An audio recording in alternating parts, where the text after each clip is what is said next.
Hello, please like and subscribe and hit the notification bell.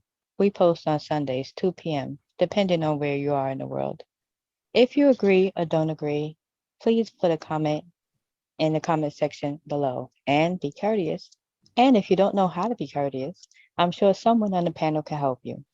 We also, you also don't want to miss our RIPS episodes. Oh, you don't know what RIPS stands for? Check it out and find out what it means. Thank you and have a nice day. Greetings to the business panel and listening audience present and into the future.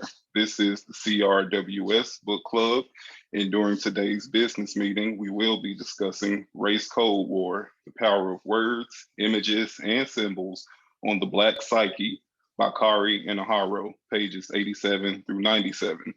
This publication is very pertinent to any Black person's counter-racist arsenal, as its intentions are to alleviate the average everyday Black person's confusion in regards to how certain words and terms are used to maintain, expand, and refine the system of white supremacy. This text should ultimately lead to thoughts and ideas that will become integral in eliminating the system of white supremacy. Please purchase a copy to support Mr. Enaharo's counter-racist efforts. And with that, we will commence on page 87. Thank you, Mr. Ray. Ms. Helen, would you like to read the first code word? Convict or felon. This is code for Black males. It is part of the criminalization of Black male images in American society, aka white. The goal is to make Black males appear as inmates that are already guilty before they are tried. The Black male is convicted from the womb. He is classified as a useless eater and of little value.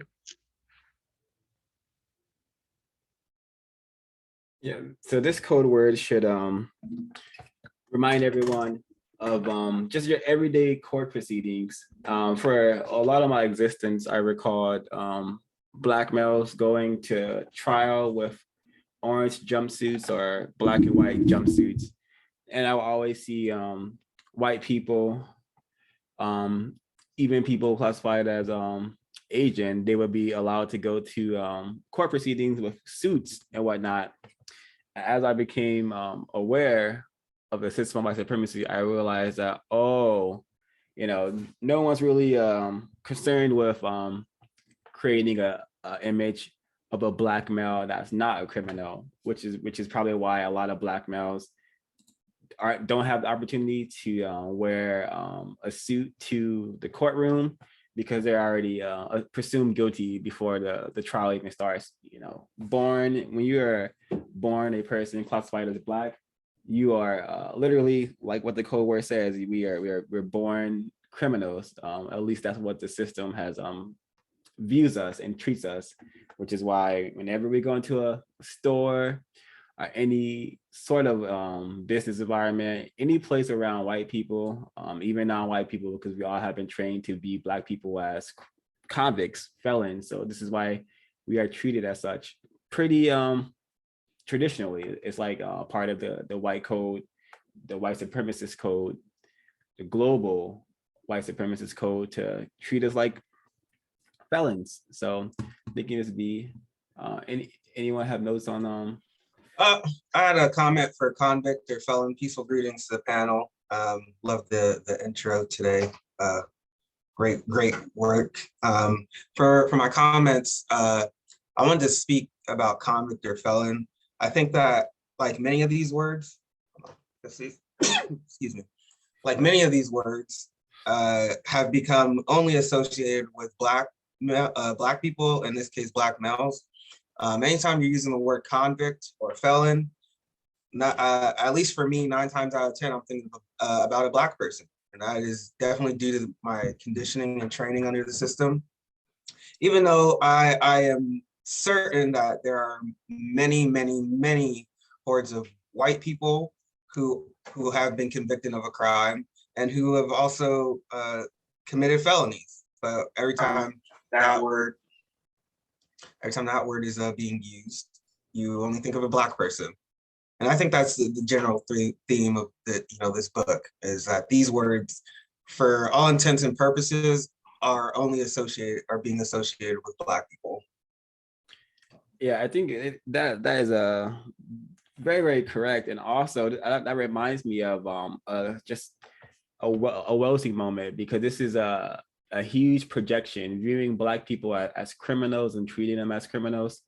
The biggest criminals to ever walk the planet is racist men and racist women, who are people who classify themselves as white and maintain the system of white supremacy. So those are the biggest criminals to ever walk the earth. So if there's any criminals, if we should be suspecting anyone to be a criminal, it should be people who classify themselves as white. So yeah, the system is very confusing and hypocritical, because Black people don't make guns, Black people don't make drugs. So the real drug pushers and gun pushers are white people. They, without them, there would be no crime, there would be no misery, but they have created a system and they want misery, especially amongst Black people. So if there's any felons out there, the white people should be felons, especially the ones that maintain and allow this system to destroy non-white people 24/7. The greatest crime ever committed is the establishment and maintaining of white supremacy. Yeah, just to add to like you were saying, Black people didn't create guns. They don't create drugs. Just like they didn't create the concept of a convict or a felon. A racist man, racist woman created that concept, and they stuck it on Black people. And they wanted, they created the concept. Somebody has to be the embodiment of this. Somebody has to be the person. This has to go somewhere. It has to have a physical location. And that physical location under system of racism is Black people. Black people are the convicts and felons under a system of racism, white supremacy. Correct. And that reminds me of the whole concept of Australia and the whole history behind that. The white people sent their criminals and their convicts to Australia to genocide the Tasmanians, I believe, or whatever indigenous people, original people were living there.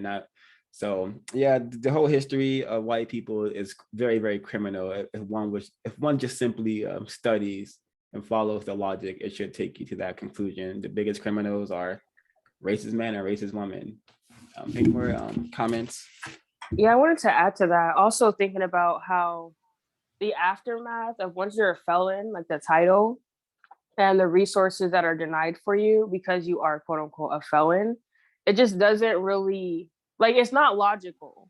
Because in my head, if they're like given the title a felon, that means they almost need the most constructive help at this point.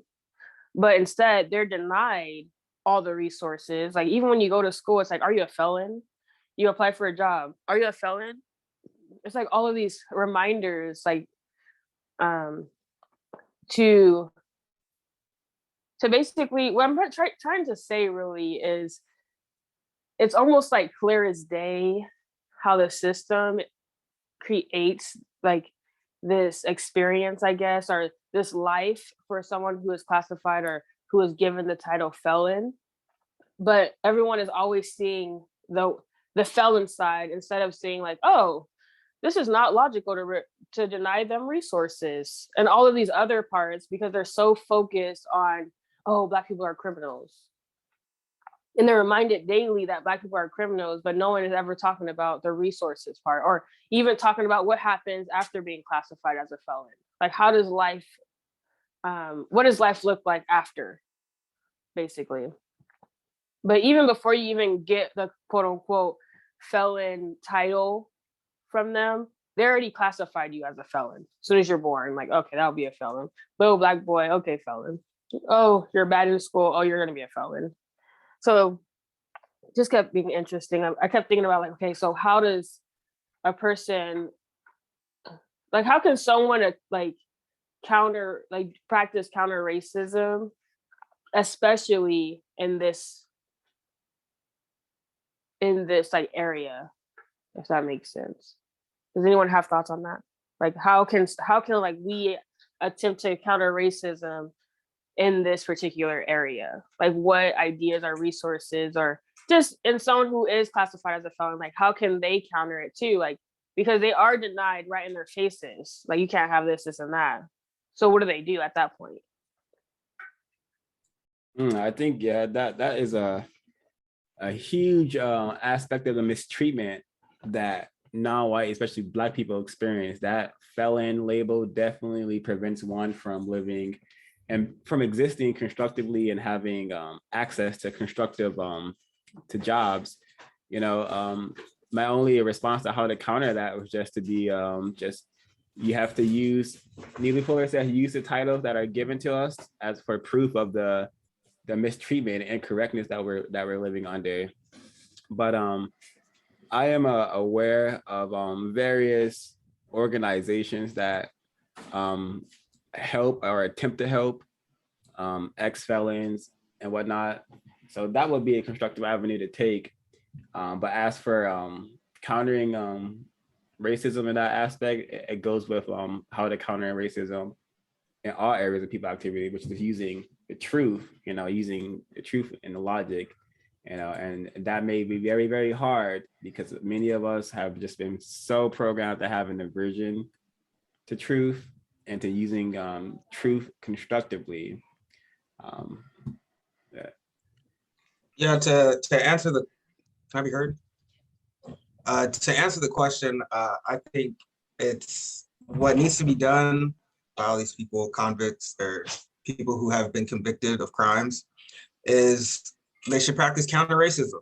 I think if more non-white people were practicing counter-racism, one, we wouldn't be finding ourselves in these situations, and we can also find ways to get out of these situations. I think, under a system of racism, white supremacy, I think the system is making it nearly impossible to be constructive, especially if you have been convicted of a crime, losing your basic human rights. It makes it extremely difficult to be constructive. But I think practicing counter racism will allow you to at least, carve out something that you can be constructive with. That's the best answer I have at this moment.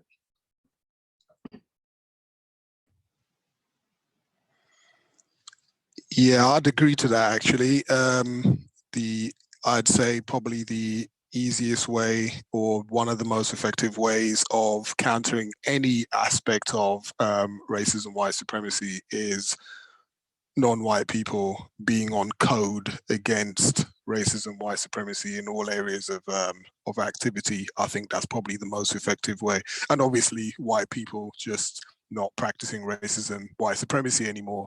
But I think the record has shown that they're not going to do that anytime soon, probably. And in terms of the word or the phrase felon and convict, yeah, white people who are classified as white definitely do think of Black people as soon as the words felon and convict is used. And usually if there's any sort of thing in terms of politics, when I say politics, I mean with a capital P rather than just people relation.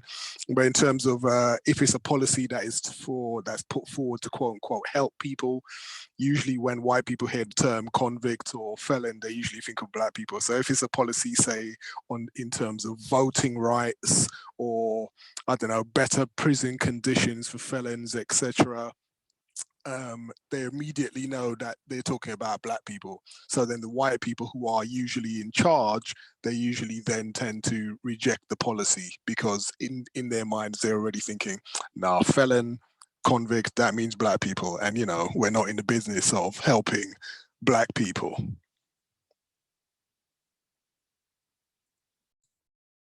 Very well said. Mr. B, would you like to read the next code word if there are no more comments on Nanaya's question? Impoverished community. This term has a similar meaning to poverty-stricken. It was used largely to identify the poor white population. However, this has changed. Again, this new language is now used to label Black communities as undesirable and hopeless. Similar language is used to justify all white invasions of Africa and takeover attempts. Yeah, I only have one comment regarding this. South Africa, the whole concept of South Africa and how just a small number of white people went over there, took it over, and then began to just mistreat Black people, especially the Black males, and just a number of innumerable number of ways, just super terroristic. And yeah, wherever non-white people, especially Black people, are, you could definitely expect just conditions that are not correct.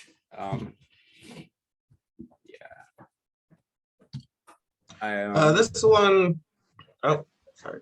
No, I was done.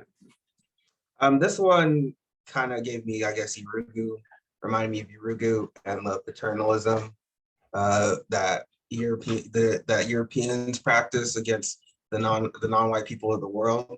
I agreed with the last statement where you said similar language is used to justify. So racist man, racist woman use this kind of language to justify all the horrible, insidious acts that they commit against these non-white communities and people. That's my only comment.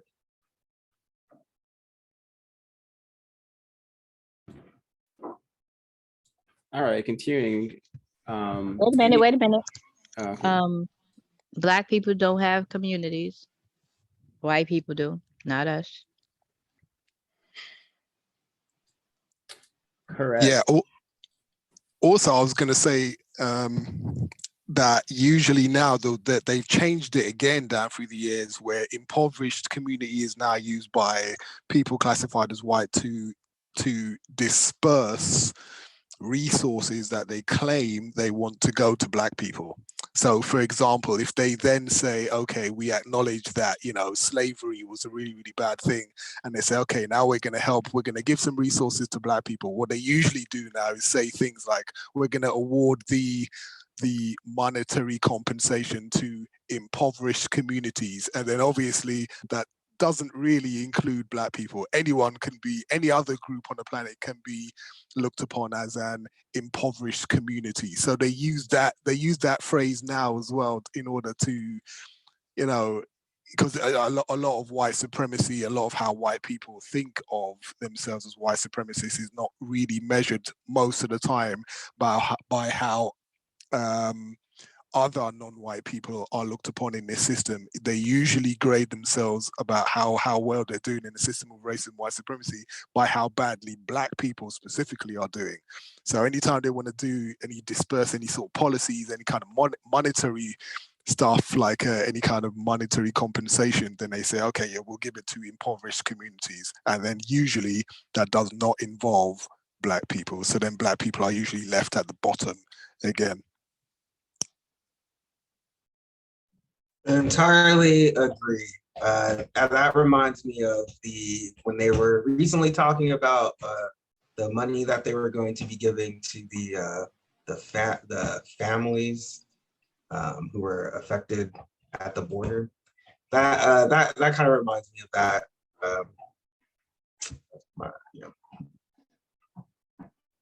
Yeah, very well said, Mr. Damages, Smoky Damages. Alrighty, Ms. B, would you like to read the other words you had from this page that you planned on reading? The hood. This is a very derogatory term that must be abandoned. The first thought that comes to mind is of a thug in a dark alley waiting to clobber and do harm to some innocent victim. A hooded person is considered someone who wants to hide her identity because she is involved in some dangerous, and vicious activity. Yeah, this is just such I'm so glad that I understand that this term is very incorrect. And I have vivid experiences of my first time being around white people. I was taken from a school in South Central Los Angeles in middle school, and then I was bused over to Paul Revere, which is a school in Brentwood amongst affluent white people. And the white people there and some of the non-white people there, when they discover it, or I would say I'm from South Central Los Angeles, they already had in their brain computers that is a hood, and they were literally afraid of me and my twin brother, simply because we were from the so-called hood. They thought we were like, gonna harm them. I thought we were like some sort of scary, even scarier Black people. And there was a set of other twins there. They were I think they were victims of being of having a white parent. So I think they had a Black attempted parent and a white parent. And even they had so much disdain for me and my twin brother, just because we were from South Central. And I didn't discover until a while that, South Central is considered very bad. And when people find out I'm from there, they think I'm some sort of criminal, some sort of gangster individual. But it all comes with the just the intense and 24/7 programming that we receive. So super tragic. White people created this concept of their hood after spending a couple hundred years riding around on horses and pickup trucks, wearing literal white hoods, maiming Black people, lynching Black people, raping Black people. So again, the projection will always manifest and come out in the system. Black people have never in recorded history dressed up in hoods and went out and attacking white people. That's never happened. But there's a long history of white people dressing up in hoods, going out and terrorizing Black people. So again, this is probably a Welsing moment, because the projection is ever present. The projection is indeed there. As I'm looking through the Merriam-Webster's dictionary, one of the definitions for hood is it is a slang word for hoodlum. And the definition for hoodlum is a wild, lawless person, often a member of a gang of criminals, a tough-looking young ruffian. And I do not think that it's any accident that directly under hoodlum you have hoodoo, which is a variation of voodoo, which Black people are normally associated with. And directly under that, we have hoodwink, which means to mislead or confuse by trickery. Dupe. Yeah, very telling. White people are not ignorant. Again, the biggest gangsters, the biggest hoodlums on planet Earth are the white people maintaining and refining this system of white terror domination, aka white supremacy. Yeah, my definition for the hood, quote unquote, is a place that racist man and racist woman have purposely decided to allow to fall into disrepair. And Black people, it doesn't belong to you, right? It belongs to racist man and racist woman, the area that you live. It's their hood, right? It's their neighborhood, quote unquote. You don't decide what happens there. If they want to bulldoze it tomorrow, they will. Like, that reminds me of Training Day, where Alonzo says, I run shit here, you just live here. And that's the voice of the white supremacists. They really do own the hood. So yeah. Exactly. I completely agree that line there when he said that about I run this place, you just live here. Yeah. I remember that. Very terroristic predicament that we. Go ahead. For the hood, originally when I was reading this, I've largely associated the hood with like a place, right, a location. But here in the book, he was talking for me more about like clothing, and that's something that I didn't really associate that with, even though it's right in the name, right? So this word for me was kind of like a double entendre. So I thought that was very interesting, and this definitely reminded me of the Trayvon Martin shooting back in 2012.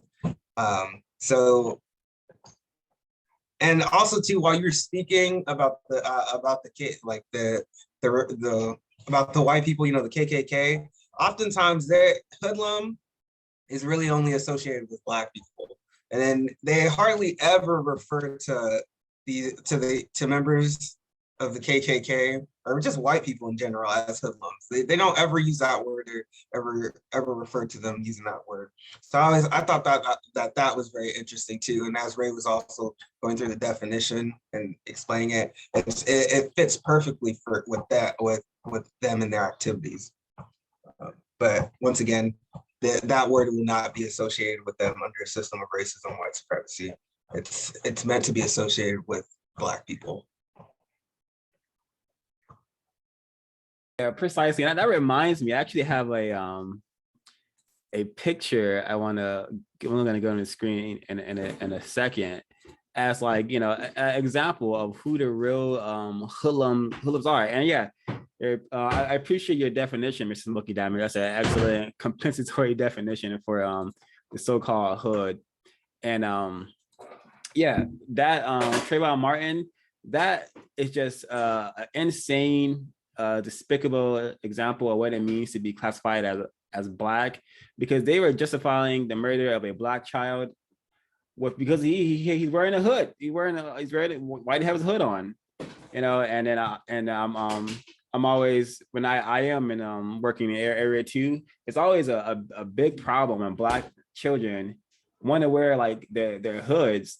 But from my studying, I learned that, you know, wearing a hood is one of the few, you know, defense mechanisms that Black people can have, you know, especially in the classroom with all that terrorization coming to them 24/7. Wearing that hood may give them some comfort, you know, that's something they can't control. But, you know, it's been criminalized and it's been, you know, made to be something incorrect. And nowadays, you are viewed as a gangster criminal simply for wearing a hood, you know, so it's really, really tacky. The biggest gangsters and criminals and hoodlums on the planet, again, are people who classify themselves as white. And I'm hopefully that you guys will all, can y'all see this picture on the screen? Yeah, so this is a proud to be white page. And these are just, some would consider these your everyday white people, you know, your neighbors, you know, which they are. And look, they're just, you know, openly discussing joining the Aryan Nation, you know, Aryan Brotherhood type stuff. And you know, you see some comments, and there's a right here, race war up. You know, so white people are not confused about the war of white supremacy, because white supremacy is a war amongst those who believe in white supremacy against, I want to say, Black people, non-white people. So yeah, race war up. So white people are not confused. This is why we have these business meetings to get more non-white people on a code, behind a code. Because white people, not only do they have the system that they're behind, but they have their white code that they're behind. So they're not confused at all about what's happening. But like Ray said in the intro, most Black people, non-white people, are very confused about what it means to be white and what it means to be classified as Black. So yeah, this is from the Proud to Be White page. Yeah. Very, very terroristic, but they're serious about what they want to do, and we should be serious about what we want to do, which is to eliminate and replace the system of white supremacy with a system of justice, which is, I don't think it's that hard of a concept, you know, just guaranteeing no one is mistreated and those who need help receive help.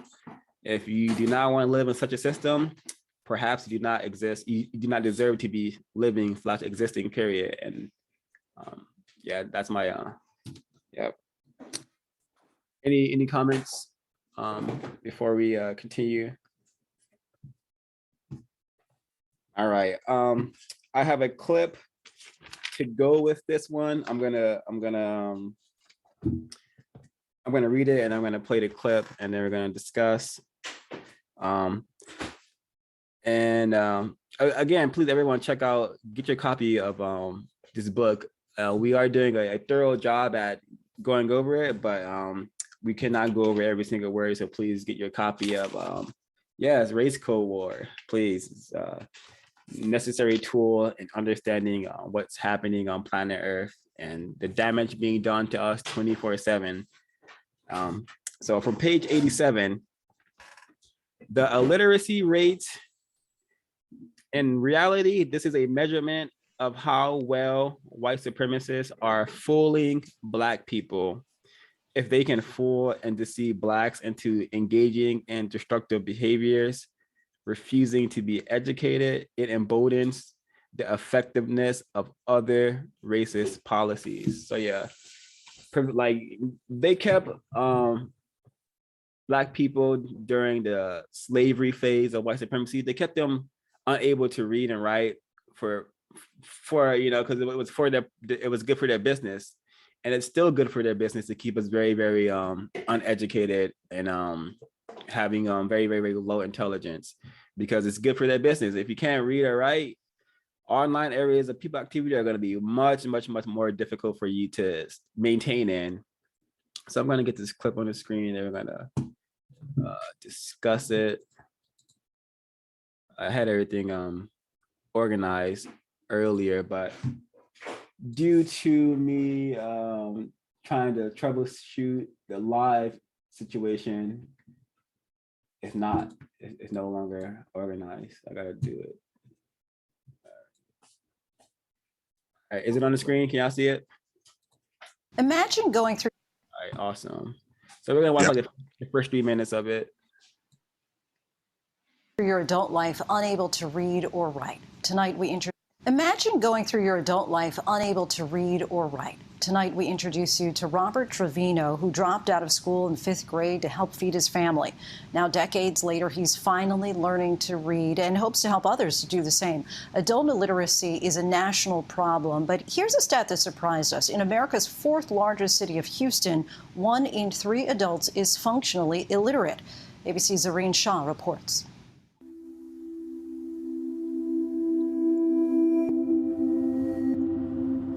I always watch out for markers, to get where I need to go, because I don't know names of streets and nothing.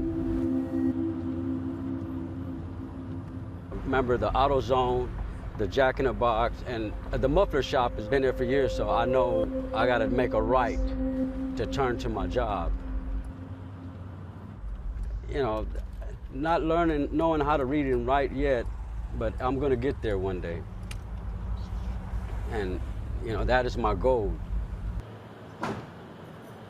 Every school that I went to try to learn how to read and write, they didn't want to help me because they told me I was too far behind and they couldn't help me. Robert Trevino dropped out of school in 5th grade. He got a job to help his mother put food on the table. But in the process, he sacrificed his education. I lost something, but I gained something more. And that's by helping my mom, because she was always my joy. Feet, yeah. Basic things were a struggle. Then 7 years ago, he got something while watching TV that changed his life. They had it on TV, on the news, that there's an old lady, and she was 85 years old. She was getting her GED, and she said it's never too late to learn. And that lady became my rock to want to learn again. That's when Robert found adult literacy education classes, a partnership between Houston's Mayor's Office for Adult Literacy and the Barbara Bush Houston Literacy Foundation. A cow. I got that one. Gee, yeah. He was not alone. My classmates, when I get all happy and excited and, because it gives me joy, my hands start lifting up and I start doing my hands like this. And they always say, oh, there he goes with the hands, he's going. Yeah. According to a nationwide literacy study, 8.4 million adults are classified as functionally illiterate, meaning they lack the literacy necessary for coping with most jobs and everyday situations. And an astounding 43 million adults possess low literacy skills.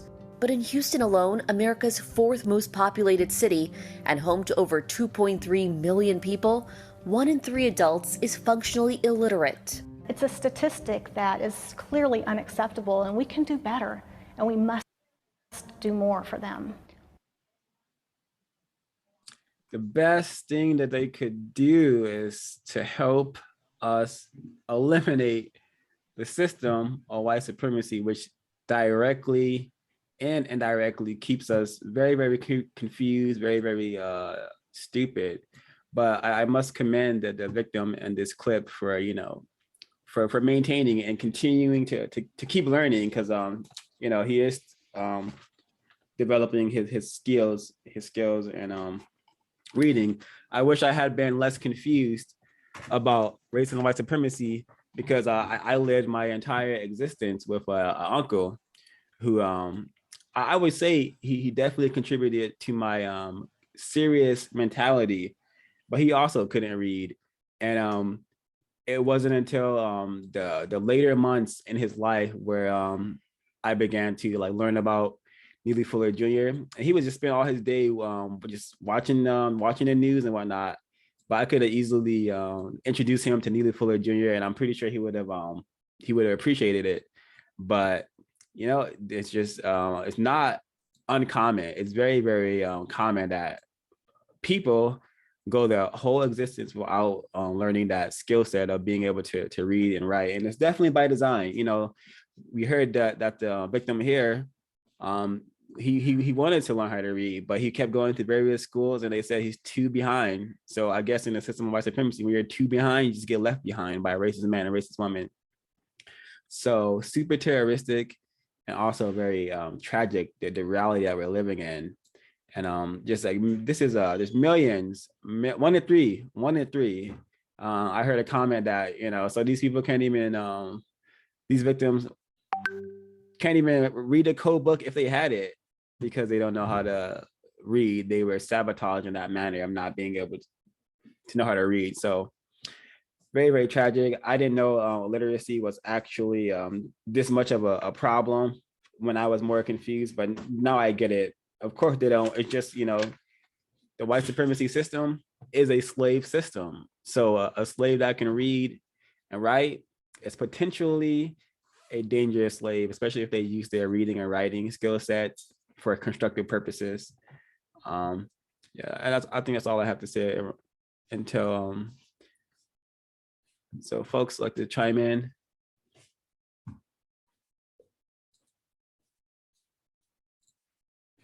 Go ahead, Ray.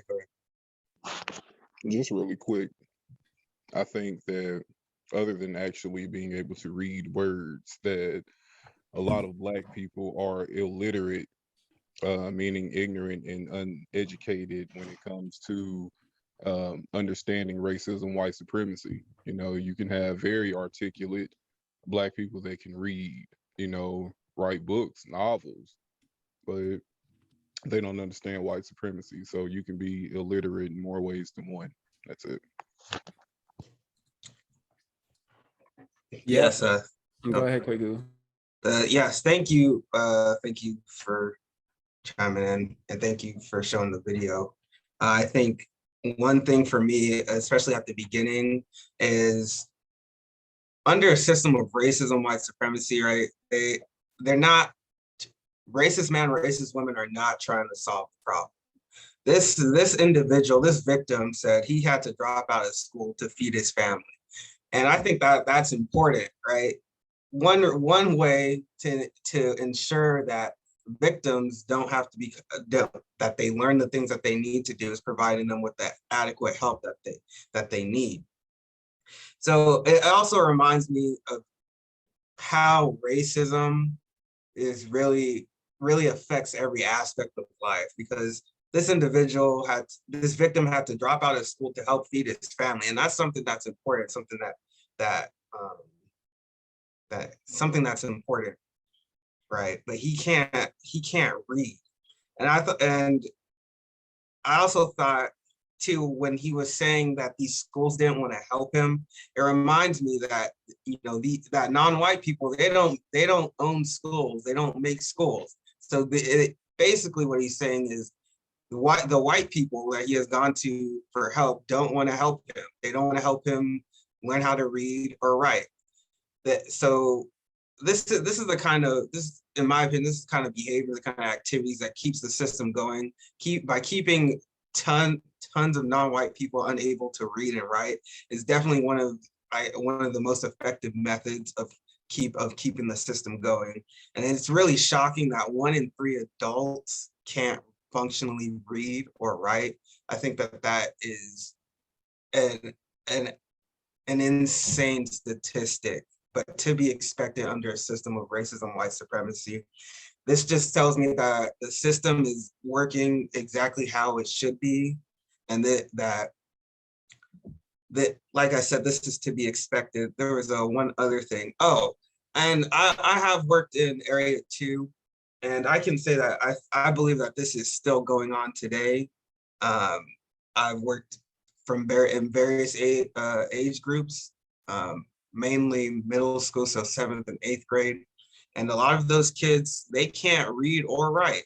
They spend a lot of time at these schools and they don't know how to read or write. And I think a lot of people will start blaming victims for that, that it's their fault that they can't read or write. I'm sure there's somebody out there that's blaming him for not being able to read and write, but always, I think that always takes away from who's actually at fault, right? Racist man, racist woman. Rather than pointing the finger at the victim, blaming him for not being able to ask why, what are the conditions? What conditions was this victim suffering under that he was unable to learn how to read or write?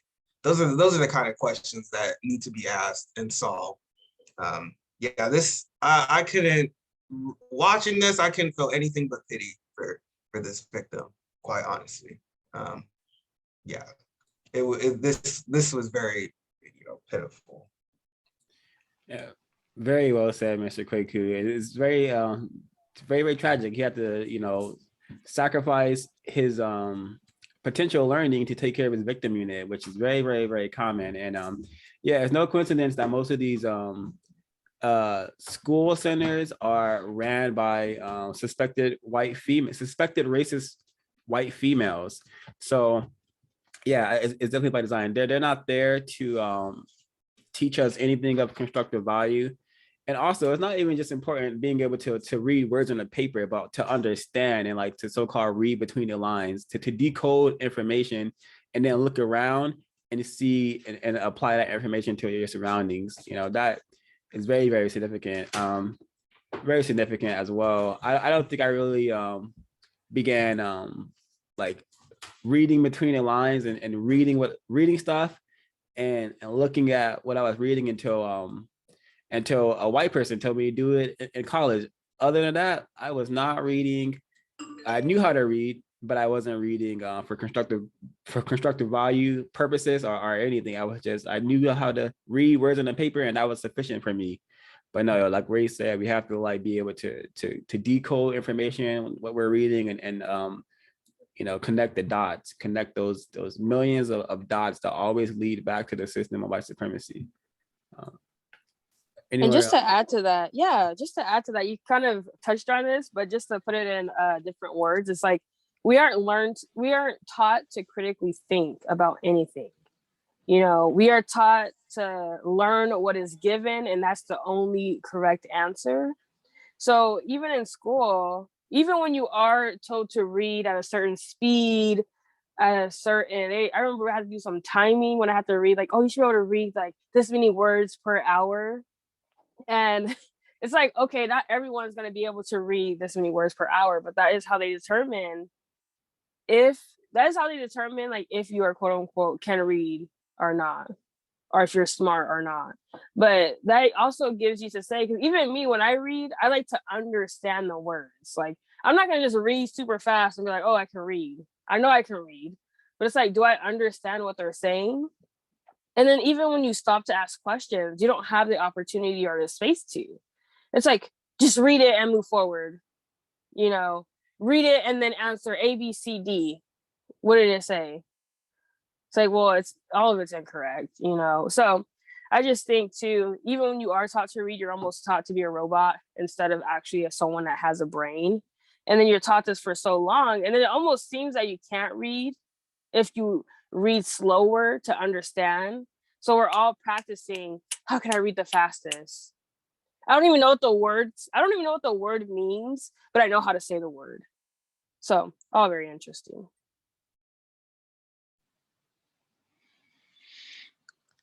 Yeah, just quickly, I was going to say as well, the clip that you just played is an interesting one as well. Most of the time when I see clips on illiteracy, they usually do show Black people as well, and most of the time they show that Black person being helped by someone who's not Black, either a white person or someone who's not Black, maybe a so-called Asian person. So just to cement in the minds of people watching these types of reports is that, you know, the black people are just really, really stupid, and the only time you can actually get helped is by a white savior or some non-Black savior, because, you know, to show a Black person helping another Black person how to read, well, you know, that's unacceptable in a system of racism, white supremacy.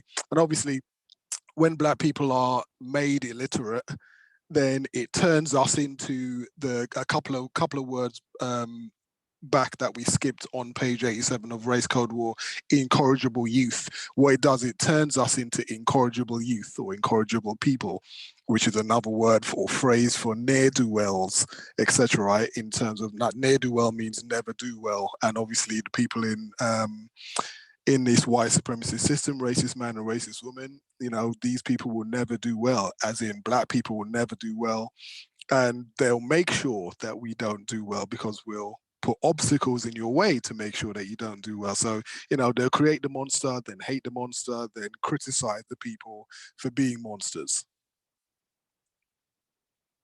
Precisely. And because you mentioned it, I'm just going to go ahead and read that code word, incorrigible youth. This is a code for Black youth who are disobedient, lawless, godless, and forsaken ingrates.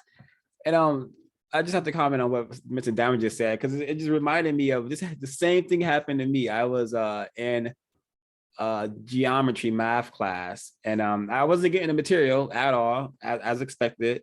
And the Asian male teacher said, just stay behind after the class and I'll help you.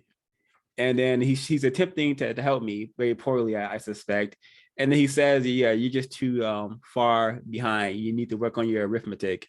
And that was that. I continued to fail my math classes for the majority of high school. So yeah, definitely expected. And yeah, when we are so-called behind in the educational indoctrination camps, more times than not, we're just going to get left behind, because no one is really encouraged to help Black people unless there's a camera around, or unless they're getting, unless there's a camera around. Other than that, I don't think a lot of people are encouraged to help Black people do anything of constructive value. But if you want to, throw a big party, rent out a club or whatnot, you can do that easily.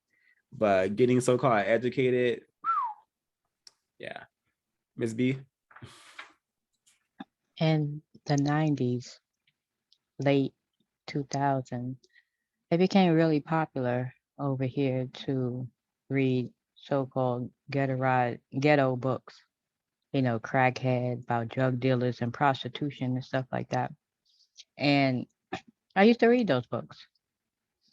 Not the most constructive, but I thought it was. I'm like, oh, well, at least we're reading, right?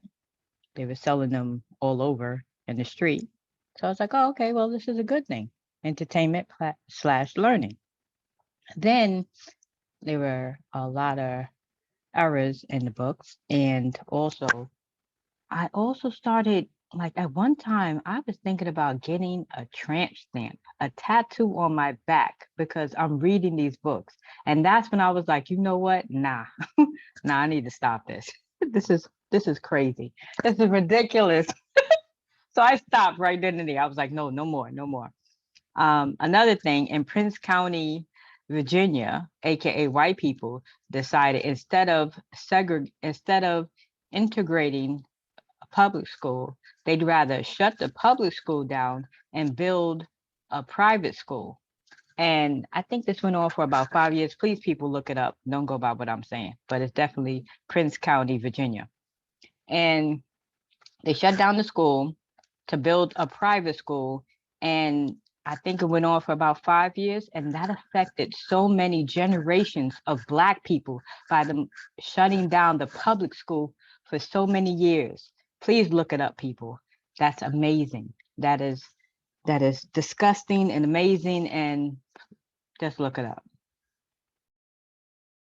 Very, very terroristic. And that's just a profound example of the many traps that the racist men and racist women have set for us, because one may believe that they're doing something of constructive value, by reading, but what they're reading is just high ghetto glorification, or just nonsense like romance fantasies and whatnot. And it's so I feel so insulted when people they think that I went to this college and learned about white supremacy and learned about race code war, the ISIS papers at these colleges, which is so far from the truth.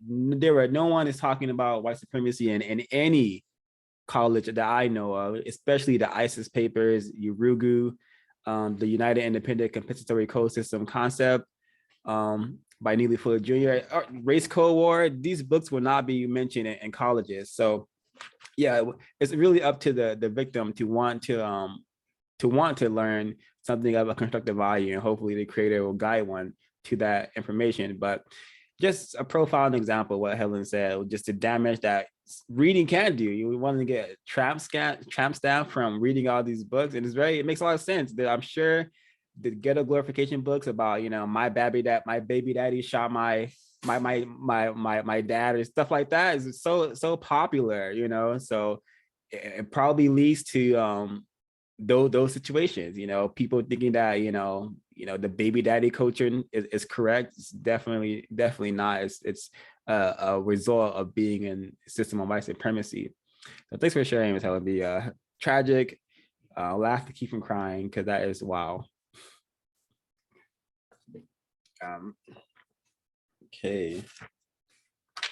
What else is on the docket? All right. I have this one highlighted here on 88, and it says the race code word is, phrase is lazy, dumb, and irresponsible. This set of codes has been used since the days of chattel slavery to define the behaviors of Black people. The post-slavery period featured a litany of eye-buzzing and moon-shining darkies who were the poster children of the stereotype image. This set of words has a long and storied history of race degradation. And in the new millennium, the meaning has not changed. This code phrase here, lazy, dumb, and irresponsible, the white supremacists started calling us that when we were, it's just, again, the hypocritical projection, because how is a slave lazy? A slave is doing 10 times out of 10 hard labor with no compensation. So there's no logical existence where that is a lazy behavior. If anyone is lazy, it's the white person who has slaves. That is the laziness. That is that's the laziness. And it's so tragic that in the system of white supremacy, they have allowed this gender war, and not allowed, they produced this gender war. So you'll hear from Black males and Black females calling each other, dumb, lazy, and irresponsible. You hear that constantly in that area, and this gender war nonsense. We're confused, stupid black males and confused stupid black females are blaming each other for their miserable states and not blaming racist men and racist women who have it in their business to keep us miserable and in conflict with each other. So it's really, really tragic. I'm glad this is in here because I wasn't expecting this phrase to be in this text. Any comments or about this, or any notes one would like to share from any portion of the text that we covered? I did a walking tour in NYC a few months ago during COVID, and we are far from lazy. There were burial grounds in Manhattan, and white people dug them up, and they noticed how our spine was infused from the base of our head down to the spine, how it was just so connected. So that was just proof of the hard labor that we went through building the lower part of Manhattan and, before. So, that is like, I can't even imagine, like, what? Like, it's just, it's unfathomable. Like, you can't imagine the labor that the force, the things that we had to deal with back then. I just wanted to comment on that. We are far from lazy. You don't hire, no, not hire. You don't force Black people, non-white people into slavery and say, oh, they're lazy. No, you wouldn't do that.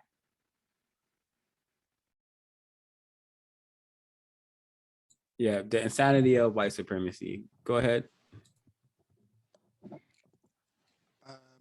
I will definitely have to. I definitely have to agree there with what Helen B said, and also racist man and racist woman have proven time and time again that they will stymie the progress of Black people who do anything constructive, who prove that they are not lazy or dumb or irresponsible. So they don't even want us to be not lazy or dumb or irresponsible. The amount of times that I know personally, Black people who try to do constructive things, especially if it means, eliminating the system of racism and white supremacy, they love to stymie the so-called progress of Black people. They fear it so much. White people are living in fear in terms of what they think of the potential of Black people, and they prove it many, many times. I mean, the obvious examples: Tulsa, Oklahoma, etc., etc. It doesn't matter what you do on your job. You go into your job and you're doing really well. The first thing that you're going to have problems with racist man or racist woman if you show that you're not lazy, and you show that you're not irresponsible, and you show that you're not dumb. If you show you're dumb on your job, they'll love you forever, because they know you're going to stay exactly where you are. So yeah, they understand very, very well. When left to our own devices, we are definitely not lazy, dumb, and irresponsible. Perhaps that's why Black people are incredible, because we've been set up against a system as magnificent as the system of white supremacy, yet some of us still have the will to counter it. So that in and of itself is incredible. Completely agree. Yeah, and what you said, Mr. Damage, is just wow. Damn if you do, damn if you don't. It seems. But yeah, this is and it's so just asinine that white people. There's a ton, like exploring the internet. I just come across dozens and dozens of white people who are actually very, very dumb, very, very irresponsible, because they do all these dangerous antics, putting their body in harm, whether it's, lighting a 2x4 on fire and hitting someone with it, calling it fun, or whether it's talking to a news anchor about this confusion bomb called critical race theory, and not having any information about what actually is critical race theory. It's because white people are allowed to be dumb. They're allowed to be irresponsible because they have the system of white supremacy behind them. It's like their insurance. It's like their insurance that they never had to pay. You know, it's just you're born with it, and that it's your comfort. But no, Black people do not have anything that to hide behind. So when we are actually lazy, dumb, and irresponsible, there are real consequences. But a white person, nope, there's various things that they can do that Black people simply cannot, because the system works for them and the system works against us. Any more? That reminds me of a conversation I had with my daughter, where she was telling me that she's the only Black kid in her class. And I told her specifically, well, that should make you want to work harder and be more active in reading and learning things, because you're already going to have this label of being lazy and dumb automatically because you are a Black child.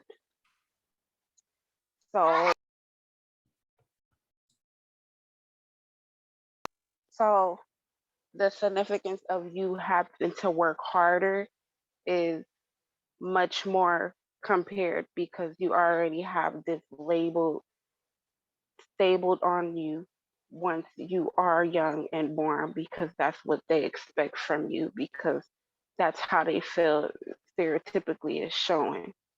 So it's sad, but as non-whites, as Black females and males, we do have to work harder, because it's something that's been lingering under us for the longest, even though we have a lot of history behind it showing otherwise.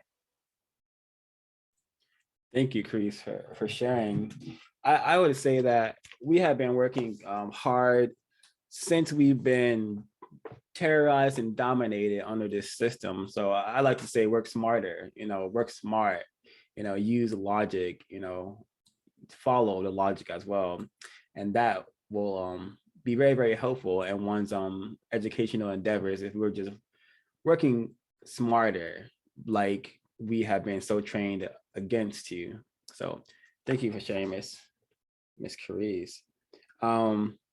So I'm thinking, so this clip right here is related. Well, before I play the clip, are there any more comments regarding this?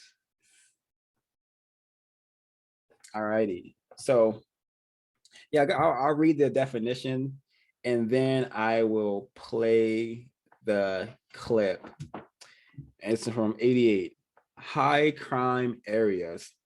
This is code for neighborhoods or areas where large numbers of Black people reside.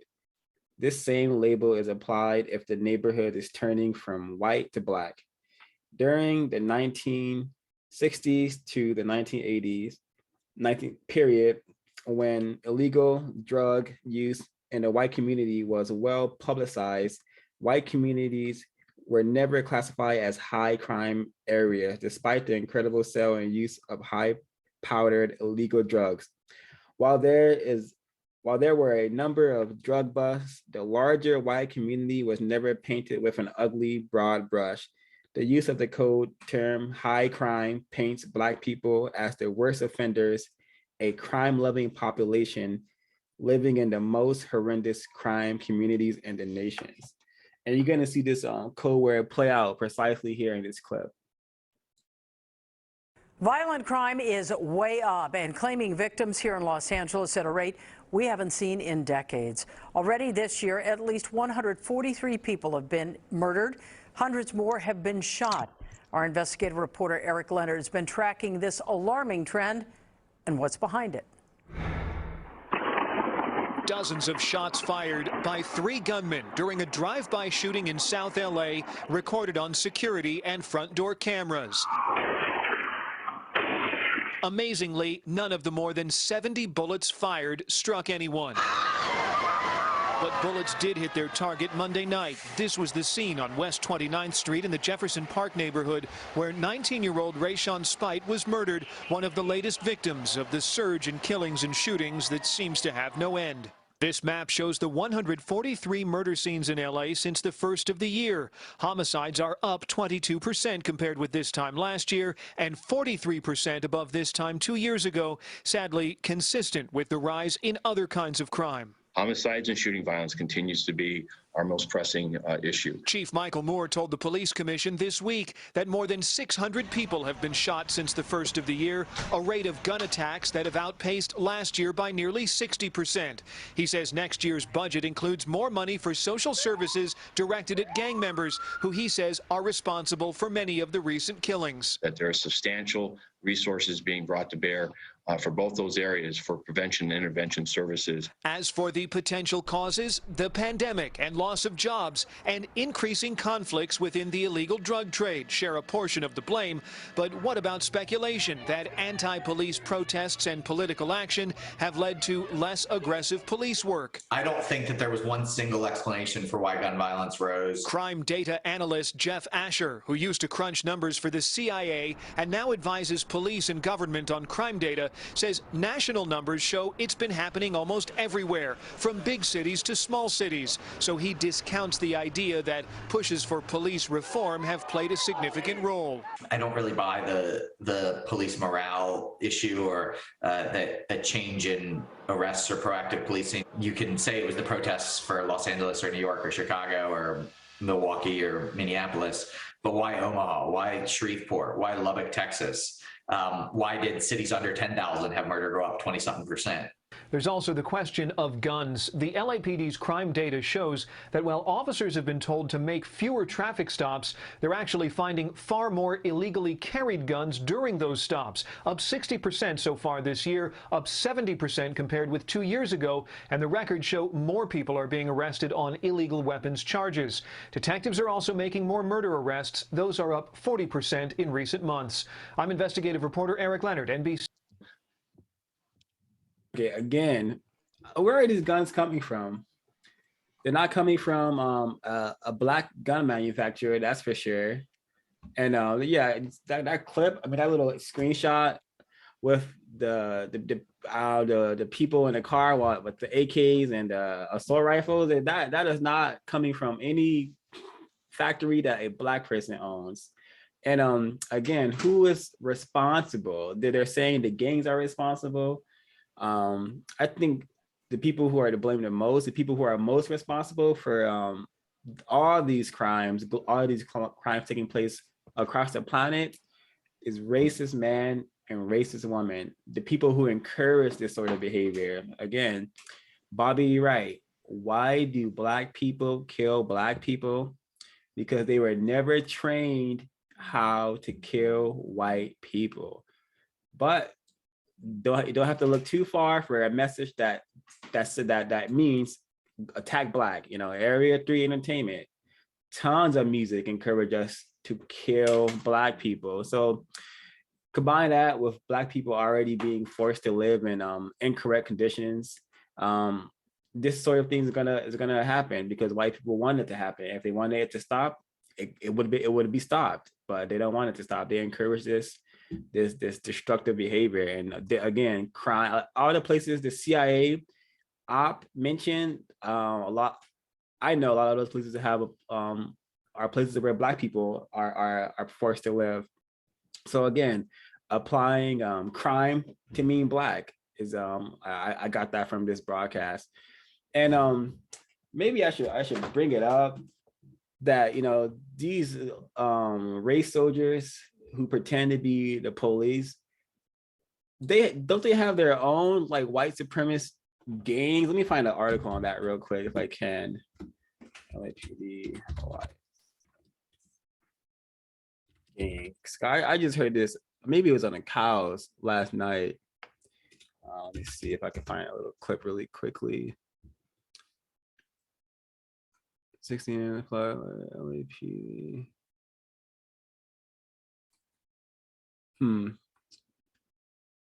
Yeah. I hope some of us have it on our brain computer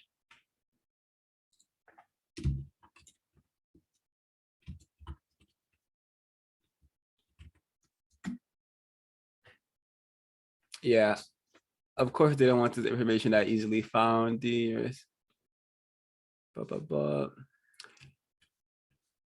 the LAPD definitely has their own gangs where they have skull tattoos and they initiate themselves and being in these gangs while also being pretending to be law enforcement. If I find it, I'll play it for the next broadcast. But I'm not speaking out of nonsense. This is very accurate Is information. it the one with the Compton Police Department? I'm sure it's all throughout. It's all throughout. I'm pretty sure. They were specifically talking about the Compton one where they kind of jump you in the gang and like they all have tattoos. But they were just trying to blast specifically the Compton Police Department because I guess they were majority of them were like Hispanic. But LAPD is a whole gang organization. Other than white supremacy being the biggest religion, LAPD is the biggest gang. Yeah, correct. And let me there's a clip right here. Let's watch a little bit of this to see what this victim is discussing. We're getting rare insight from police officers about the challenges of fighting racism inside a department. A growing number of police departments in America's largest cities told us they've added implicit bias training. But hundreds of officers in multiple states have recently been exposed for racist social media posts attacking minorities and promoting. Again, these are the people who are supposed to be helping the so-called Black community, which do not exist. Racial stereotypes. Jeff Begay spoke to one St. Louis police sergeant whose department has officers at the center of that controversy. He continues our investigation into policing in America 5 years after Ferguson. Jeff, what did that officer tell you? The St. Louis Metro police officer that you're about to hear from says the culture among her department's top brass is allowing bad cops to slip through the cracks. When we asked if the department had training to address possible racial bias, the answer wasn't clear. Do you think that there are white supremacists on the police force? Yes. You didn't even pause. Have you seen some of the Facebook posts of some of our suspended officers right now? Yes. Heather Taylor is an almost 19-year veteran on the St. Louis Metro Police Force. She points to the recent report by the Plainview Project, which flagged thousands of racist and derogatory social media posts, including some from 22 current St. Louis Metro officers like this one that compared Black Lives Matter to the KKK. As president of the Ethical Society of Police, a predominantly Black local union, Taylor's mission is to root out racial discrimination among police. Protests in Ferguson took place about 10 miles from St. Louis Metro PD headquarters and led to changes in training there. SLMPD told CBS News in a survey that implicit bias training has been mandatory for officers once a year since October of 2014. That's 2 months after Michael Brown's death. Implicit bias training, they've had that here. Yes. Has it worked? I think that's pretty obvious that it hasn't. If implicit bias training is mandatory, it doesn't seem to have left an impression on Heather Taylor. Have you been through it? No, it was optional. Okay. Lieutenant Cheryl Orange, a patrol officer for the department, says she doesn't remember taking it either. Wasn't it mandatory? Not that I recall, but it may have been. We've been trying to get SLMPD's police chief to comment on our CBS News investigation that found a majority of departments nationwide are adding training to address possible racial bias. Over a period of months, there have been... All right, I think that's we kind of get it. But yeah, we're not gonna solve this problem with these euphemisms, calling racism implicit bias or racial bias. This is not, we're not going to get anywhere trying to solve this problem if we're using that sort of incorrect vocabulary, call things what they are. Why these people are race soldiers pretending to be police officers. And that goes for any white person with a badge and a uniform, not a police officer, a race soldier pretending to be such. So super terroristic, and they expect Black people to get help from these people. Not gonna happen. The system of justice is very necessary because race soldiers aren't gonna help us solve the problem. I may be in error, but I don't think I am. I suspect that this clip was very tacky, quite honestly. I don't know why they're questioning Black people, first of all. They should be asking the white people that work there. And why are Black people asking the question if they're taking this training and then answering no is like, first of all, why would the Black people there who are experiencing racism, why would they be taking this training, this confusing training? I thought that was, it was very confusing. There was not one white person that was asked that question, ask the white person who works there. Do you think that there are racists here? You know, I want to know what they think. I want to know what they're going to say. I already know, you know, I don't need to hear it from a victim, honestly. Another thing that I found quite interesting too, and pretty confusing as well, was the mention of her organization, or like that Black ethical society thing. He said it's a mainly all Black group, but the white people are the ones practicing racism. They're the ones that are the white supremacists. So I don't. Where's the organization for them? Where, you know, like that. So that clip was there's a lot of stuff in there that was very confusing for me. I mean, I understand under system of racism exactly what's going on there, but I can see that would be confusing. Precisely. Thank you, Kwaku, for just pointing out the overt racism hidden in plain sight. Not one white person was interviewed, but you know, we definitely got to hear from victims of racism, not the people maintaining the system of white supremacy. This is sent over from Ray. Thank you for that. Let me see if this is a constructive broadcast regarding race soldiers pretending to be police officers and just having gangs, being affiliated with their own gangs that go out and harm people, kill Black people. Team has learned more The NBC4i team has learned more LAPD officers may be facing criminal charges for allegedly filing false reports that label some innocent people they stopped as gang members. Our investigative reporter Eric Leonard broke the story in January. He joins us live right now with the very latest on this. Eric. Yeah, good afternoon. We've learned there are 16 additional LAPD officers who are now facing criminal investigations as part of this same case. That's on top of the 3 officers charged last week who are accused of conspiring together to make false reports. This LAPD memo on the investigation obtained by the I-Team says a total of 24 officers are suspected of filing either falsified information on real individuals or completely made-up information with fake names on these field interview cards. Those reports sometimes led to the names of innocent drivers and pedestrians being added to a police database of gang members. The memo says, of the 24 officers, a total of 19 may have broken the law. After 3 were charged last week, 16 others could still face criminal allegations. It says 5 other officers may have violated department policies but not the law. Any of them could be suspended or fired from the LAPD. The memo also says an audit found larger problems with the interview cards, that they were inconsistently filled out and sometimes not filed, and that information officers wrote on them wasn't always backed up by body-worn video. Some activists and civil rights groups have complained for years that the names of random people stopped by police were being added to the system. A state audit found lots of problems, and earlier this year, California Attorney General Javier Becerra said he would review the LAPD entries specifically. Now, the LAPD says it had no additional comment on this memo, but last week, Chief. Again, the biggest criminals on the planet are people who classify themselves as white. Not the clip involving the gang activity within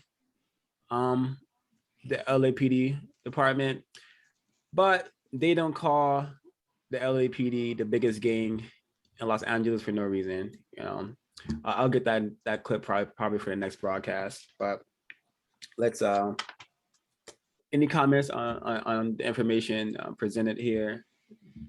Yeah.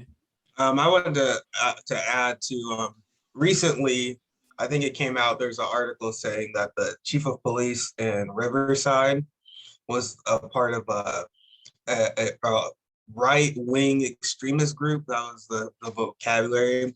And I suspect he didn't lose his job or anything. You know, I think that, you know, they just let us know and nothing else was done about it.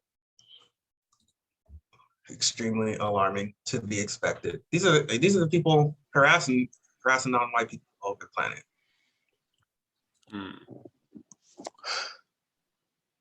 Yeah, it's funny. On a lot of these reports, they usually talk about punishment when they talk about Black people committing crimes, but they don't usually talk about what type of punishments these white people are going to receive when they're committing these crimes. Right, in these these quote unquote high crime areas, racist men and racist women create the high crime areas, and then they go on a hunt. They go and hunt the Black people who they've turned into criminals. Right, that's what they're famous for doing. They just create the problem, then they just put on their Sunday best, so to speak, and then they go and hunt Black people like they're on safari. And I mean, I live in Hackney, in London here, and it's a predominant. It's a mixture. I'd say it's probably half and half Black people and white people down here in Stoney and in Hackney. I'd say it's probably more Black, maybe. And down the road, you've got a place called Shoreditch, which is mostly white people. Now, usually when they do the quote unquote like the stop and searches or the war on drugs, etc., and they want to go and stop people for drugs, etc., they usually just focus on the areas where there's mostly Black people. Right? They don't do these drug busts around where white people are. So, you know, Black and white people commit crimes, but it's just that white people are allowed to commit the crimes and white people are not interested in allowing Black people to get away with their crimes. And also in that clip, the clips that you just played, with these white people that are doing that, these things create statistics. They didn't say anything about how they're going to adjust the statistics for when they're identifying these Black people that are committing crimes. They didn't say anything about how they're going to adjust them, because these crimes, these stops and searches, etc., they create statistics. So yeah, you know, they're only interested in stopping white people. I remember there's a documentary here a little while ago about where they were doing stop and search in terms of tickets, in terms of if you're on London transport and you haven't paid your ticket. So you got the inspectors, etc., stopping people, and they usually only stop people around quote unquote Black areas. And when they started doing it in places like Victoria, like quite a white populated area, they caught so many white people that they caught one white guy in particular who hadn't paid his fare for an entire year. He had a whole year of free travel. White people are allowed to commit crime in a system of racist white supremacy. Racist man and racist woman are not interested in stopping white people committing crimes. They just want to present it like, you know, Black people are the ones who commit crime. Until really recently, Scotland, for example, was the knife crime capital of the UK, the knife crime capital. But if you read the rubbish that's in the white supremacist media, you'd be forgiven for thinking that it was London, where a lot of Black people are. That's knife crime capital. Actually, it's not. It was Scotland for quite a while. And then what did the white people do? They said, okay, this is really a bad problem in Scotland. So what we're going to do is we're gonna inject resources. They threw a lot of money at the problem. They improved the educational system. They improved the environment. They built better housing, etc. And now Scotland is not the knife crime capital of the UK anymore, apparently. So, you know, if they want to stop crime, they know how to do it. Yeah, exactly. And in regards to the Black people, they get, knees on neck, roughed up, beat up, and white people are investigated.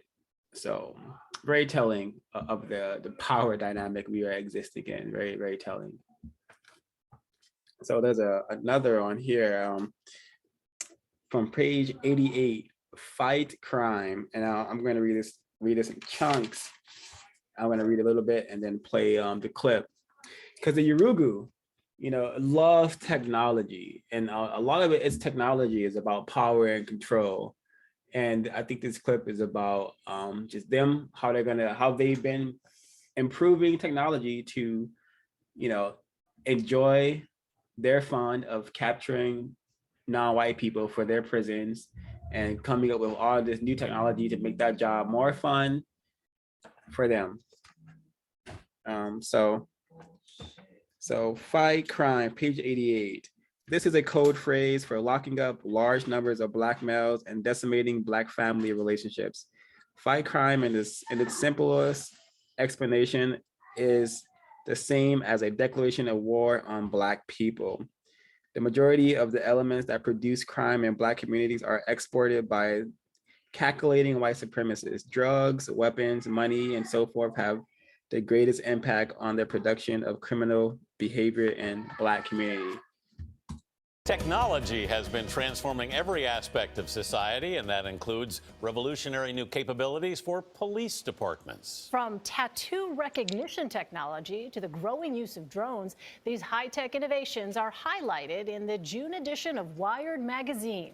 Here to tell us about it is their editor-in-chief, Nicholas Thompson. Nick, good morning. Good morning. So let's start with the technology a lot of people are becoming more familiar with. That's body cameras. Yeah. How good is that technology now, and where do you see the future with that heading? Well, the technology is good, and it has been good at possibly reducing violent interactions between police and innocent people. What's very interesting and what will come next is facial recognition software embedded in body cameras. So computers are getting much better at identifying faces, and you can imagine police being able to just put it on, scan the streets, and say, oh, that's a suspect. Right. That's somebody I need to go talk to right now. They're also now, there are systems now to store all the images that are being collected on body cams. Is that right? Right. So we're much better not only at collecting lots of images, but also analyzing them all. So you can imagine a sort of a mesh network of all the images taken by all the policemen, looking at them and looking for patterns and looking for people. And it's not just faces, right? Well, it's also tattoos. I mean, it's all kinds of things. You can look for all kinds of patterns and images. The tattoo thing is interesting. Why do I care about tattoos? Well, because you can, there are kind of signatures in tattoos. The tattoos can signify certain things, perhaps a gang membership. But remember, all of this is tied into a big question. We have a Fourth Amendment in this country against unreasonable searches and seizures. Right. And we have that at the same time. We have this technology where we can gather massive amounts of new information and look for very specific things in it. So there is going to be huge tension over this, as there is on tattoos. Is a tattoo a form of expression that should be exempt from all of this? Or is it a signal that can be used to keep the public safe? That's a really interesting and complicated debate that we're heading right into. Yeah, that is a really interesting question. Well, what about drones? We keep hearing more and more about this. Is there this increasing concern about the number of eyes in the sky? Yeah, so drones are going to be great for police departments. They're starting to roll them out, right? You can imagine tracking suspects. You can imagine them helping in search and rescue in hostage situations. You can also imagine flying a whole bunch of them above a crowd and either looking for a specific person or just looking at everybody and seeing who's there. That could be great. It could help keep us safe. It could identify terrorists. It could prevent bad things from happening, or it could be Orwellian and, unreasonable government searches. To what degree is all this new technology being used to try to anticipate or predict criminal behavior? Yeah, so that's the next level. We're starting to see that, where police officers have software, or police departments have software that will tell them, oh, based on historical patterns or based on the property crimes we've seen recently, there might be another robbery on this block. Why don't you go drive around it? Yeah. Or we've taken all of these factors on different people, we've scored them all, and we've said, this guy is possibly going to commit a crime. Why don't you go see where he is right now? That is being deployed right now in all kinds of police departments, including, controversially, Los Angeles. And we're seeing, police departments say, this is great. Helps us anticipate crimes, keep the neighborhood safe. And you're seeing people say, wait, it's just another high-tech form of profiling and, again, a violation of our Fourth Amendment rights. Yeah, and these privacy concerns are something that we continue to hear about. Are we, Nick, at this inflection point where you've got these technologies that are advancing at this record pace, and then people wondering, where is all this leading and where do my privacy rights actually kick in? I think we're driving right through that inflection point. Yeah, okay, all right. Nick Thompson, thanks so much. All kinds of scary questions being posed here this morning. Nick Thompson, thanks for being with us. Thank you. Suspects, you can imagine. All right, I'm gonna keep reading from the Fight Crime code word. In the white supremacist lexicon, fighting crime is the same as waging war against Black males. Racist code doctrine lists Black males and crime as interchangeable or synonymous labels. And then I'm going to skip a little bit. From the date of his birth, the Black male is either a criminal prospect or athletic product. In the majority of cases, he is a criminal. That's why so many Black males are falsely quoted as saying, if I wasn't playing ball, I would be out robbing someone. And I'm going to skip some more. The Black male instinctively knows that his choices move in this direction. He realizes that he is trapped and is being coded as a product and packaged and imaged as a future criminal or an ungrateful athlete. Only in a special study or for a calculated politician or financial purpose are Black males allowed to move in other directions. In the 2002 production of the Steven Spielberg motion picture Minority Report that starred Tom Cruise, the next step of the criminalization process was revealed. First, the term minority is code for Black people. Black people have been labeled as minorities for years, and the use of this word makes it clear as to what population is being targeted. The city depicted in the movie is the nation's capital, Washington, D.C. It is a metropolis that has always been known as the Chocolate City. The central theme of the movie is that the police force uses advanced technology that is designed to stop crime before it happens. It is the era of pre-crime prevention. The implications are staggering. It implies that indigenous people that live in this city are born to commit crimes, the racial association that should leave no doubt. However, there's an apparent effort to hide the racial link in the movie by using mostly white characters as pre-criminals. The strategy effectively covers the racially coded message. The fictional setting of Washington, D.C., a majority Black city, is a code for Black people and a crime connection. The message is that the city will only be cleaned up by arresting Black males before they commit criminal acts. Black males are born criminals, so why wait for the act to occur? Why not reduce the probability and deter the situation before it happens? The city must be made safe for the white population that wants to move back into the area. So I saw this inside this news broadcast. You know, he literally talked about, you know, pre-crime, you know, eliminating crimes before they happen, you know, and this high-tech crime fighting can be decoded as high-tech, keeping the Black males dominated and subjugated and mistreated. So very, very, very telling. It's happening. You know, this book came out, I believe, when it's come out, 2003. I could be incorrect, but the information is very, pertinent, very pertinent. Super telling. They're really shaping the planet to be even more hellish with this technology, observing Black people and just keeping an eye on us. And again, we saw the confusion because the image that they showed of the criminal was a white person, but we know this is going to be going towards and attacking and mistreating Black people more than any other group, for sure. Yeah, I wanted to add, with AI and these technologies that are coming out, I suspect a lot of people think like, oh, there's no way that these robots can be racist or they can commit racist acts. But then again, under a system of racism, white supremacy, when racist men and racist women are creating, manipulating tools, it'll always be for the purpose of practicing racism. So I suspect that when these drones come out, these cameras, and they are targeting Black people, that you can no longer blame a police officer for being racist. You know, it's going to be a lot harder to try and prove that the robot's racist, because how can it be racist? You know, it doesn't experience human whatever it means to be human or whatever. But so that's a lot of what I'm seeing. I think it is absolutely important that Black people understand that when these technologies start coming out, that this is just going to be refined racism, that these technologies are going to be practicing racism as well. And really, it's a really scary thing in my opinion. But the best way to prepare yourself for it is to practice counter racism.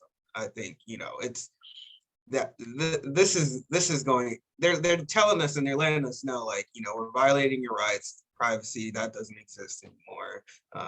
These are all to prevent crimes before they even happen. I mean, this clip really goes perfectly with the portion of the text you read out, 05.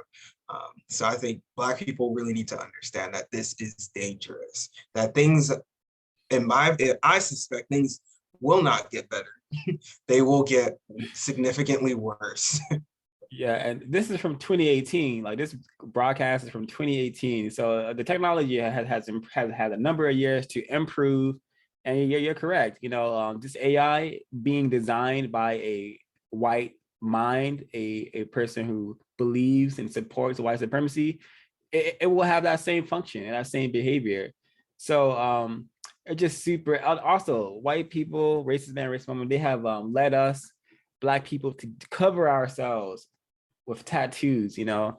And now the tattoos, not only are they going to keep us from getting so-called employment, but they're gonna also be used to, you know, database us, to keep us in a database, you know. And it's crazy, where I dwell, I see Black people, non-white people with face tattoos constantly, you know. And it's, you know, it's just, yeah, this is going to do some damage. This is going to traumatize the non-white collective further. And yeah, the best way to counter this is by attempting to practice counter racism, because this is Minority Report is happening. You know, it's really happening. Yeah, I'd say. No, go ahead, Kweku. Oh no, I thought we were moving on, but go ahead. Yeah, I was going to say, in view of the fact that a lot of white people, when they have, you know, when they're caught for something, when they finally are allowed to be caught for something that they've done, usually it turns out that these white people have a whole litany, a book list of prior misdemeanors and felonies, etc., and they were just let out to commit further crimes, right? So, and the way that white people usually look at Black people is that, you know, I think on the cows they've shown that quite a few. Gussie Renegade on the cows has shown that quite a few times, like a well-known white supremacist joke, so-called joke, is what do you call a Black female on birth control? Right? And what's the punchline is crime prevention, right? A well-known white supremacist joke. So a lot of white people view Black people as criminals anyway. But my question for the people that invent that type of technology would be this. My question would be, the facial recognition technology, I'd say, is the technology also going to be able to identify how many people the law enforcement official has identified as a suspect and how many times the suspect was ignored due to the color of their skin? Because I suspect if that technology can be used to identify suspect criminals, I suspect that that law enforcement official, if they see a white person committing crime or they see a white suspect that technology has identified, the law enforcement official, right, the race soldier, is just going to ignore that white person who's committing the crime. And if they see a black person who they quote unquote identify, or the technology has identified as a suspect, then the white person will say, yep, that's a reason to go and stop them. They stop us even when they don't have a reason. And they have a track record, obviously, of just allowing white people who they suspect of doing anything to just go about their merry way. The amount of videos I've seen of drunken white people behind the wheel, and they're just allowed to just continue, get back behind the wheel and just go. If that's a black person, you're going to be locked underneath the jail, right? So this technology, like you said, 05 and Kwaku, if it's created by people who have the pathology of racism, white supremacy, they can't create anything that doesn't involve racism, right? So that's exactly what the technology is going to be used for. Very well put, Mr. Smokey Damages. It's just, yeah, this is, I just could not have found a more fitting clip, because, yeah, Minority Report, I tried to watch it back in the day. I thought it was interesting, but I was so confused, and I would not have connected the dots. Oh, wow, they're talking about Black people. They're talking about, you know, dominating us, controlling us further with this technology, and it's happened. It's literally happening. So, yeah. That's a great, what you said is also a great segue to read this one, just criminal, page 90. Criminal, this word more than any other is directly connected to Black males. When a Black male walks into a room, a criminal has just entered the premises. This imaging leads to such activities as racial profiling, which is one of the most recognized public manifestations of racial criminalization. Black males are now being tagged as future criminals and are called predators or super predators. And the population control psyche, the lowering of birth rate in the Black community is defined as reducing crime. This is why the infant mortality rate among Black people here and abroad is still higher than among whites. A perfect segue into the next two clips I'm going to be playing. But when I hear it, whenever I hear birth rates and death rates mentioned, I always hear what comes to mind is Edward Williams and his quote, you know, is increase the death rate, decrease the birth rate, and that is white supremacy one-on-one. So let's hear from the white supremacists themselves, because you know they can tell us better than we. They can teach us, show us better than we can amongst ourselves, it seems. The C-SPAN networks bring. All right. So I'm going to play this one and then the next one, and then we could discuss. You long-form public affairs programming from the nation's capital and are a public service of your television provider. C-SPAN, created by cable. The fourth challenge is to take back our streets from crime, gangs, and drugs. And we have actually been making progress on this count as a nation because of what local law enforcement officials are doing, because of what citizens and neighborhood patrols are doing. We're making some progress. Much of it is related to the initiative called community policing, because we have finally gotten more police officers on the street. That was one of the goals that the president had when he pushed the crime bill that was passed in 1994. He promised 100,000 police. We're moving in that direction, but we can see it already makes a difference. Because if we have more police interacting with people, having them on the streets, we can prevent crimes. We can prevent petty crimes from turning into something worse. But we also have to have an organized effort against gangs. Just as in a previous generation we had an organized effort against the mob. We need to take these people on. They are often connected to big drug cartels. They are not just gangs of kids anymore. They are often the kinds of kids that are called super predators. No conscience, no empathy. We can talk about why they ended up that way, but first we have to bring them to heel. And the president has asked the FBI to launch a very concerted effort against gangs everywhere. In addition to that, he has appointed a new drug czar. You probably saw him Tuesday night. He's one of the most distinguished active military generals that we have in our country. He's already proven that he knows how to interdict drugs because of his command of the South American activity on behalf of the United States. But General McCaffrey will make a big difference, and I believe it is now time for all of us to know what we can do individually to be part of this anti-crime, anti-gangs, anti-drug effort. The fifth challenge is to protect the environment.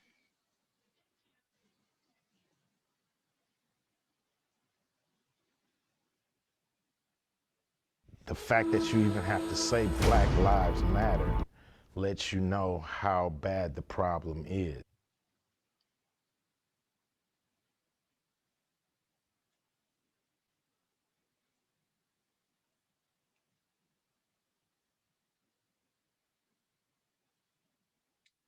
The fact that you even have to say Black Lives Matter lets you know how bad the problem is. People who don't understand the Black Lives Matter movement need to understand. When you feel that the government is against you, who's going to be with you? Bill Clinton was giving a speech down in Philadelphia and had a bunch of Black Lives Matter protesters came in and tried to shout him down. And they're upset. They remember back in the 90s when Hillary Clinton, running for president now, talked about gang members as super predators and had used that kind of rhetoric to justify the notion of a lot of the tough crime policies that her husband and the Congress and all those people passed. You know, super predator, that's like the kind of stuff people used to say about the guys in NWA, right? And the culture that you guys represented. It seems crazy that we're still having this conversation in 2016. To call your own citizens super predators is pretty harsh, and you know, and it's pretty big indictment. You know, it's just like the term thug or hoodlum. You know, it's just an easy brush to paint somebody with, and it's really not solving the problem. It's just making it worse because now you have, you know, the people or the authorities feel like, okay, now they're justified at how they treat these so-called super predators. And what is that? Who is that? I mean, specifically, who are you talking about? Because, you know, the thing back in the 80s, Daryl Gates and the LAPD, they did a war on gangs. Right, sure. But if I'm a black kid that's not in a gang and but I look like a gang member to this white officer, then it's a war on me. So that's the problem with a term like super predators. Right. And for some reason, the Democrats feel like they're exempt from these protests. Like, we're Democrats. Why are you talking to us like this? Go talk to the Republicans. No, everybody's a little guilty of putting, you know, of turning their back or, you know, or passing bad legislation, and everybody should be called out on it. Great words and great questions from Victim of Racism, Mr. Ice Cube. Yeah, but the Hillary Clinton clip, you know, these aren't kids. They don't have a conscience. You know, definitely referring to Black people, specifically Black children at that point in time. So again, you know, when these terms come out and these terms I use, super predator, violent criminal, it's always about Black people. And I thought it was really interesting that Hillary Clinton mentioned getting some general involved or whatever, you know. So it's sort of like getting criminals to go and mistreat.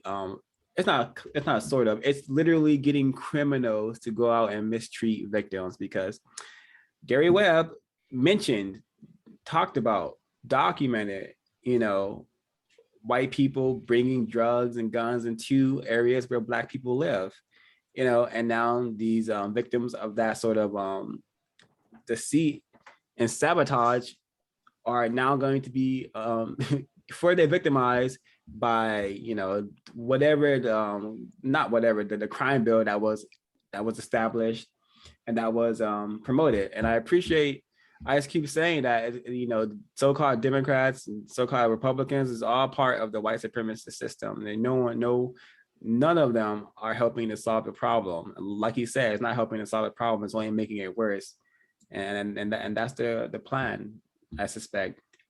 So really telling, I can understand how Clinton was able to use those combination of words and not receive any backlash, but applause. That's because, yeah, we live in a system, and we either live in a system or we don't.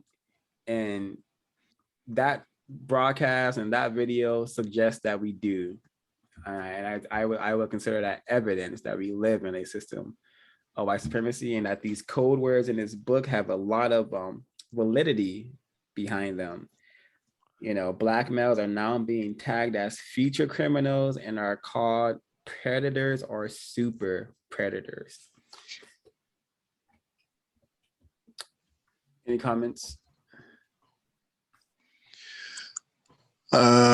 Criminals, yeah, criminal. Each successive generation of white people who continue to not grant reparations for the descendants of slaves. Those are criminals, right? Criminals not punishing white people who commit racism in economics, education, entertainment, labor law, politics, religion, sex, and war. Criminals, white people who collectively who have colonized, so-called colonized Black people without punishment. Those are criminals. Criminal, a white person who knows a racist white person and does absolutely nothing to prevent that white person from practicing racism, white supremacy. Biggest criminals on this planet are people who are classified as white, racist man and racist woman. Absolutely. I wanted to also add that while they are talking about these gangs, I suspect that they are definitely not talking about the white gangs that are terrorizing everyone, pretty much terrorizing non-white people, terrorizing white people, just terrorizing the planet. I think lost my train of thought. But I think, yeah, I think that's also important, because if they were actually doing something about these gangs, like, and they weren't only talking about Black people, I think, you know, given the number of white people over here, specifically in North America, in the Northwestern Hemisphere, we'd be seeing a lot more white people in jails. But instead, we see tons of Black people in jail, because when they're talking about gangs, they're only talking about Black people. But that's all I got to add about that. I did have a video I wanted to show. I completely agree. They're not talking about so-called Chinese crime, Indian crime, white crime. They're not talking about anyone else's criminal activity. They're only talking about Black people's criminal activity. They're not interested in white people who commit crimes. Those the white so-called terrorists or extremists the other day, there's untold white criminal organizations that embezzle from companies, that commit stabbing offenses, abuse, pedophilia, churches. I mean, we've got nothing on white people committing crime. Black people have nothing on white people committing crime. They're just not interested in their own criminality. So every time they talk about criminals, they have to show Black people. They don't want to point the finger on themselves, because obviously you'll probably change the world by associating white people with criminal activity. Do the well-worn trick by racist man and racist woman, and you know, why change it, right, if it works for all these years? This book right here, Programmed to Kill, written by a white man, the first 6 chapters are about just white people getting away with the most heinous crimes, pedophilia being the most prominent one. And they're just stuff you will not believe, you know, and the people implicated, like Michael Aquino, which is a once upon a time, I can bring up a picture of this individual, Michael Aquino. Let me see if I can spell. I'm not gonna be able to spell his name right, but Google will help me. Aquino. So it just dictates all the heinous, like, just that we live in a pedography. This guy right here talks about it. This is his incorrect implications about what he's been involved in, associated with occult practices known as Satan worship and whatnot. It mentions how many serial killers, how they are just completely under the radar. You know, no one's batting an eye when Jeffrey Dahmer or Ted Bundy strolls in. You know, but you know, let a black person walk anywhere. You know, everyone's on alert. So yeah, the crimes committed by white people are unmatched. I would suggest folks, you know, we have the PDF of this book in our Discord. So if you want to join the Discord, just comment below and I'll give you access to the Discord. But check out our library of texts. But this is one of them. Super telling that the first, literally, let me just read I'm not gonna read the chapters, the name of the chapters, really quickly, just to give you a hint. So part one is the pedocracy, and chapter one is from Brussels, your area of the world, in Europe. Damages. Chapter 2 to Washington. Chapter 3, Uncle Sam wants your children. Chapter 4, Mick molestation. Chapter 5, it couldn't happen here. And chapter 6 is finders keepers. So it just talks about the missing children and you know, various people. Mark Dutrix having rape, torture dungeons on various properties, and people saying, hey, I think the kids are there. Well, white people not going to investigate and children ending up dead because white people don't want to investigate white people. It's just so, yeah, the history is very, very stellar and well documented by a fellow, not by a fellow, but by a white man, you know, very constructive book. I'm going to end the share so Kwaku could share his own content. Yeah, for my share, for what I'm about to share, it's pretty much, I think it fits with this whole crime there section of the book, being crime-ridden, crime-prone, crime ravaged, crime in the streets, crime prevention, crime rates, street crime, street life, war on drugs. This for me is a classic, definitely.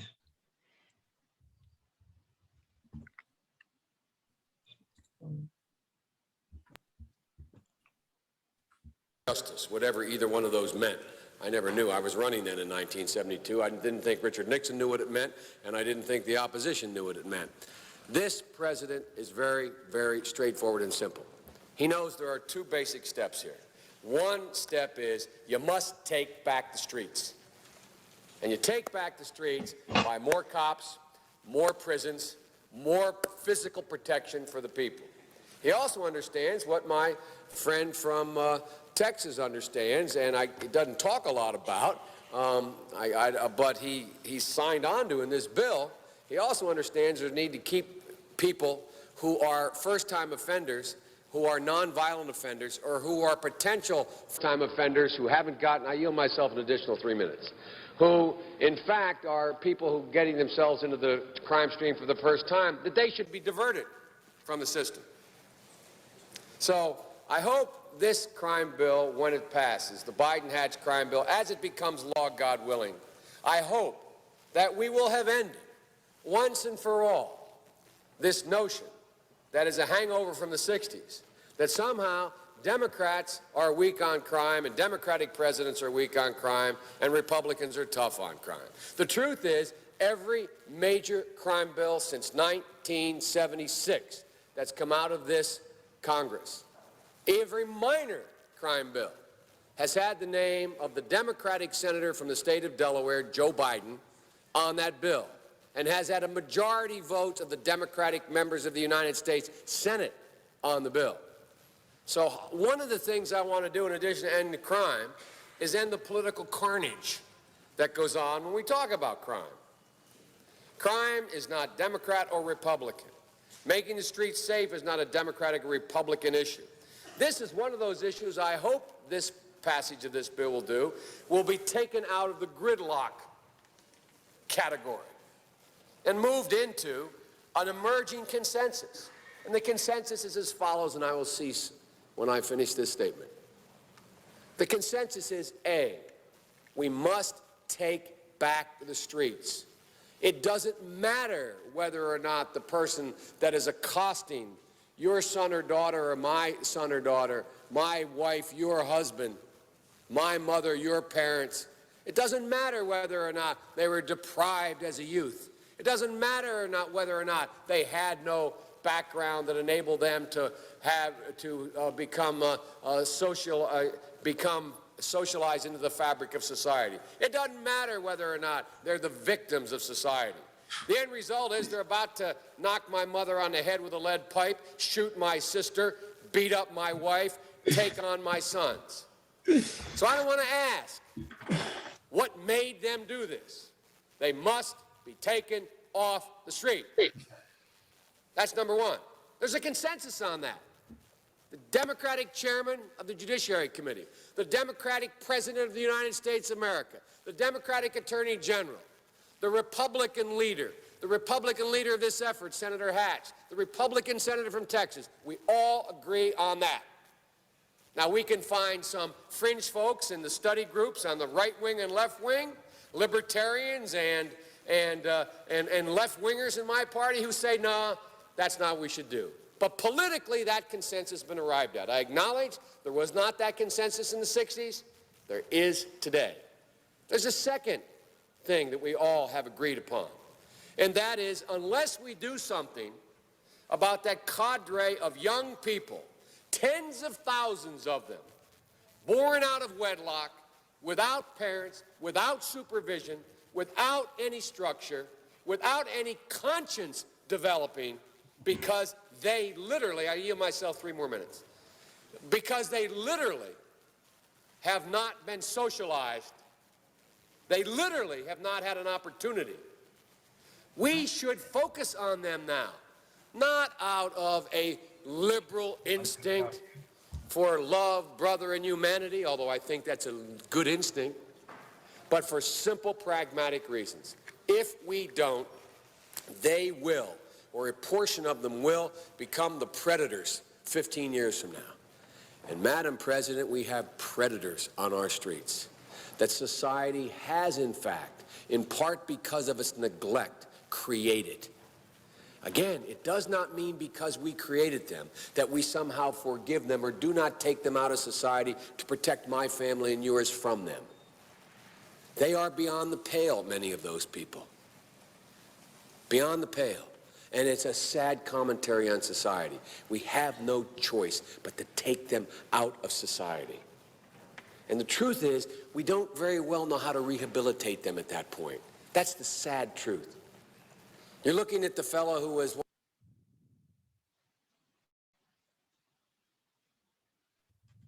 Okay. Comments? But he was President Obama's vice president, so all is forgiven. Wow, this is incredible. Incredibly loaded with code messages that I am thrilled to decode. Again, this from again page 90. Black males are now being tagged as future criminals and are called predators or super predators. We just played a clip earlier with Hillary Clinton saying that Black people, well, these super predators were, and these kids don't have a conscience. We hear the same thing from Mr. current president Joe Biden. Black people, they don't have a conscience, and he's truthful that we're victims of this racist white supremacist society, but he doesn't give a damn. He wants us to be locked up. He wants to take back the streets.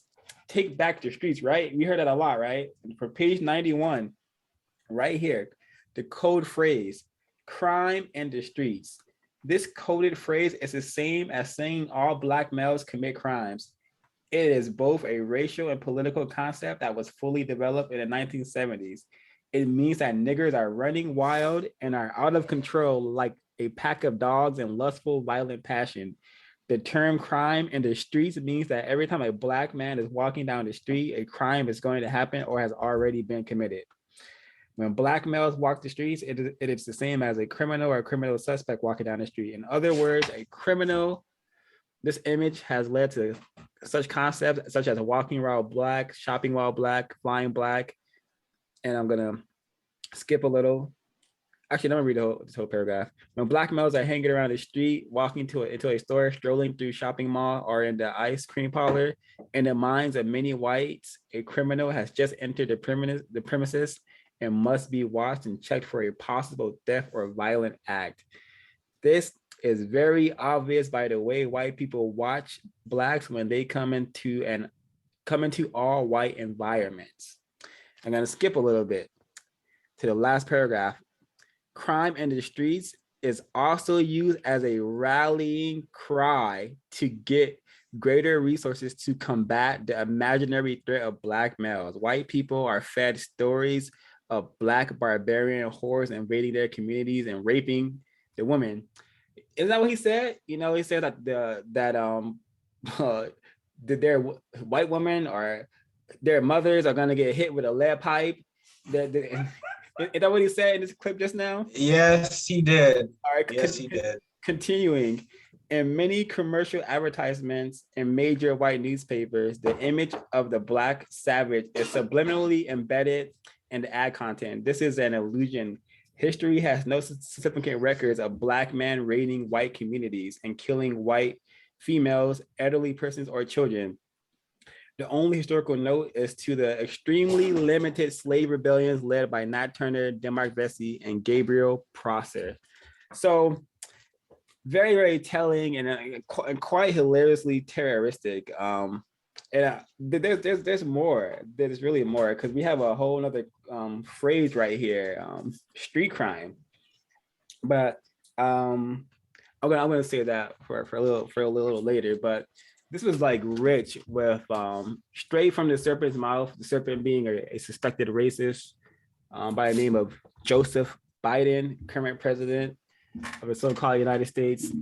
So just wow, terrorism 101 right here. Any comments from the panel, other hosts? Well, go ahead. The passion in Joe Biden's voice there, the passion, wow. We all heard him. I don't care about what makes him a criminal. That's what he said. I don't care what makes him a criminal. I mean, his attitude towards his own drug abusing son was very different, I suspect, right? The opioid crisis, which mostly hit white people, right? They wanted to, they sued the drug companies who dispensed the drugs.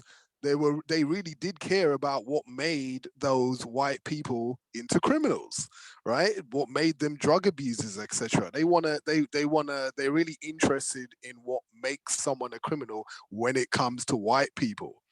Even if you look at as a serial killer documentary or any kind of documentary that shows crime, like true crime series, etc., they usually analyze this white person that's become a criminal. Oh, he probably went through a hard time. Oh, this woman, she grew up without parents and blah blah blah, and she was on the margins of society. She was really depressed. This is probably what made her stab her husband with a butter knife or something or whatever. They always want to know exactly why this person became a criminal. But when it's a black person, or when it's the war on drugs or the war on crime, which means obviously a war on black people, they just don't give a damn. Just lock them underneath the jail. We don't care if the system created the criminal and made them into criminals. We just don't care. Just lock them up. Electrocute all of them. Just lock them up, right? That's his attitude. Joe Biden is a walking white supremacist contradiction. He's a walking contradiction, and everyone that watches that should be able to see. I suspect they probably won't. They'll probably listen to what I said or what everyone else says. Oh, you're attacking the Democrats. No, we're not attacking the Democrats. We're attacking the hypocrisy of racist man and racist woman when it comes to their own criminality. Yeah. Wow. And it's so interesting to hear him say they're beyond the pale. Could that be decoded as they're beyond the white graces? Exactly. They're not white enough. They're not acting like white people. Like they're beyond that. Because I never hear pale used in such a context. I call like incorrect things that happen pale. These are pale times because white people have a history of just creating death, chaos, and destruction and wherever they lay foot, and they have a history of violence towards people across the planet that proves my statement to be correct. So beyond the pale, what could that possibly mean? It has to mean that these people are not white, or they are beyond being assimilated, are brain trash, and to want to function as law-abiding white citizens, which is a contradiction right there. Those combinations of words are a contradiction, because no one is a law-abiding citizen if they are helping to maintain the system and or doing nothing at all to eliminate the system of white supremacy. So hilarious. Does anybody know, sorry, does anybody know in the chat, does anybody know what happened to Joe Biden's son, the drug abusing son? Did he face criminal charges? Was he locked in prison or anything like that? Oh, still cooking horse. No, he is still sexually suing victims of racism known as prostitutes.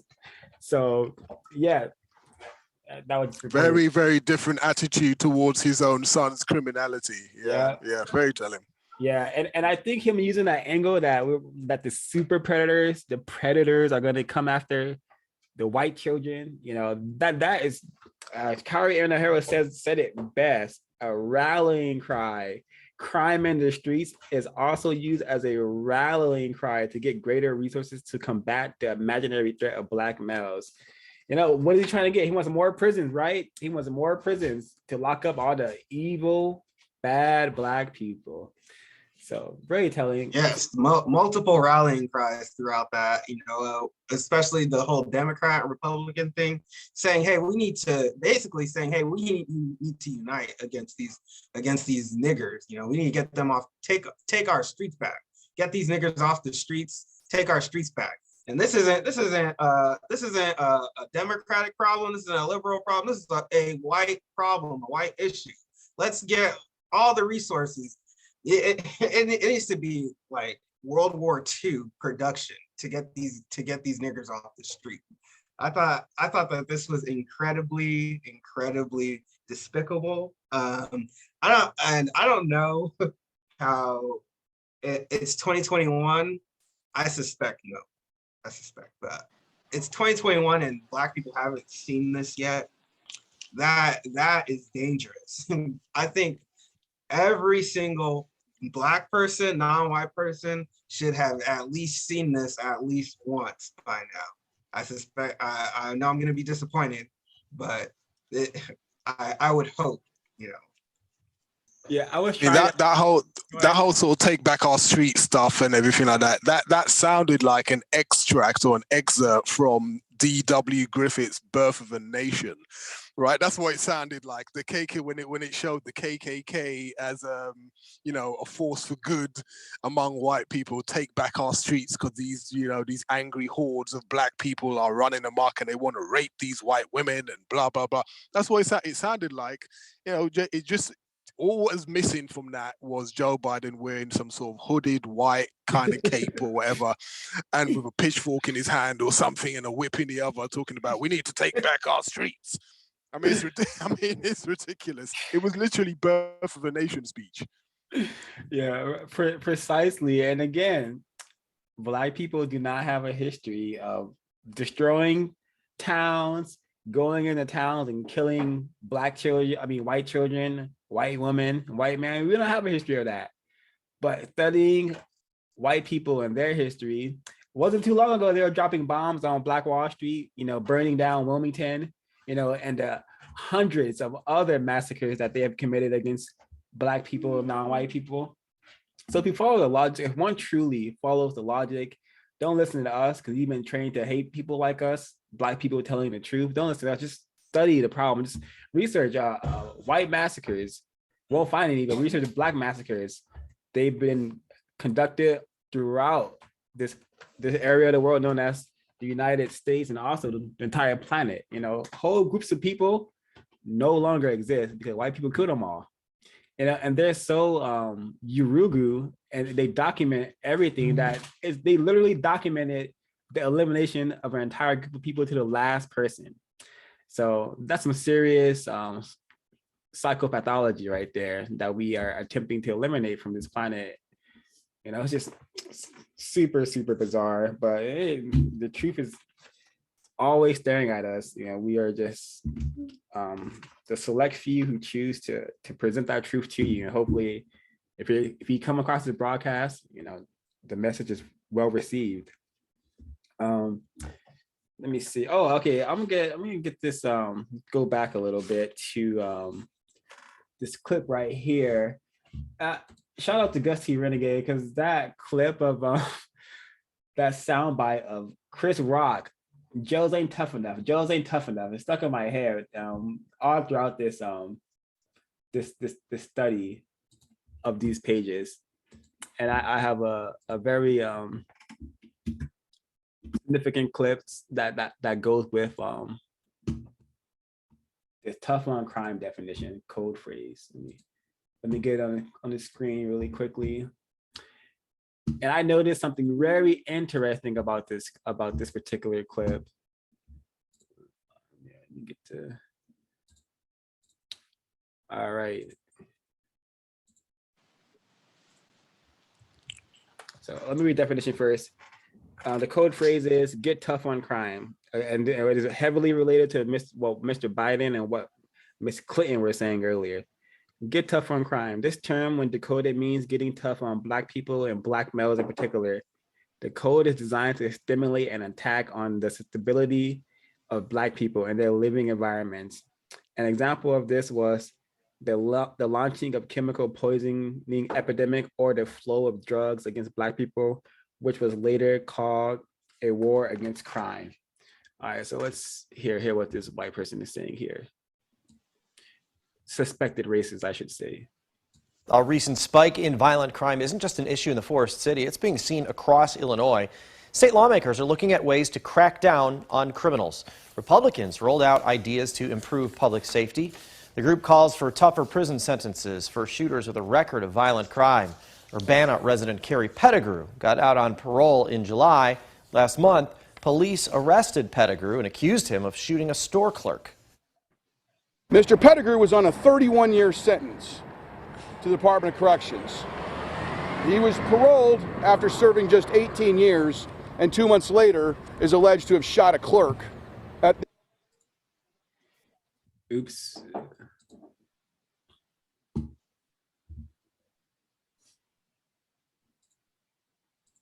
That Circle K after 10 months before that, robbing a different gas station in town. We'll have more on the calls for a stricter, simpler sentencing standard for violent gun crimes tonight at 10. Shooting a store.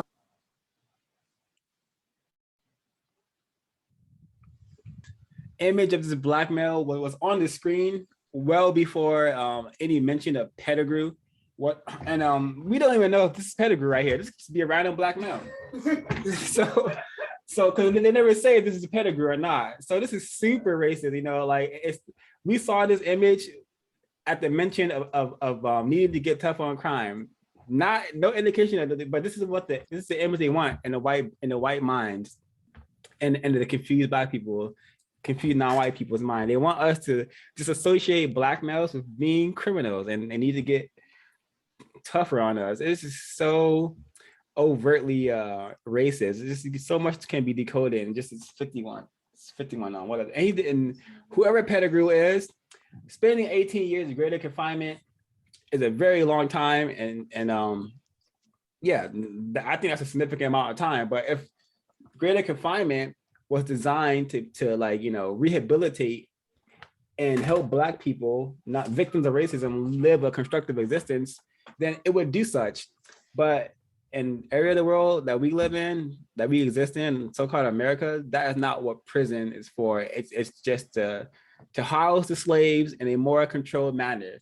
But you look over at Sweden, look over in like Denmark, those prisons are actually designed to, you know, rehabilitate people, because there's way more white people over there than Black people. But wherever there's Black people, the prisons are not designed to do anything but house its victims and to get more labor out of them, more slave labor out of them. So getting tough on crime just means getting tough on Black people and just packing them in. I believe that's a book, Packing Them In. But that's the goal. You know, the system of white supremacy is a prison system, and it's designed to just lock us all up.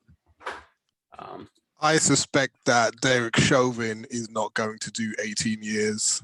I suspect that Amber Guy. I mean, how many years did Amber Geiger get? Was it 5 years or something? She's probably gonna be out in 5. She could be out really, really soon.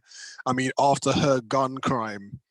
I mean, yeah. If we just look at how white people are treated in this world today and how black people are treated, we can see that we have a system of racism, white supremacy. Like I said, and Amber Geiger basically just got some you know, she got some treats for killing. I'm completely forgetting his name now. But the black male that she killed whilst he was eating ice cream in his house, you know. So, you know, yeah. So, you know, yeah. That's what I've got to say on that.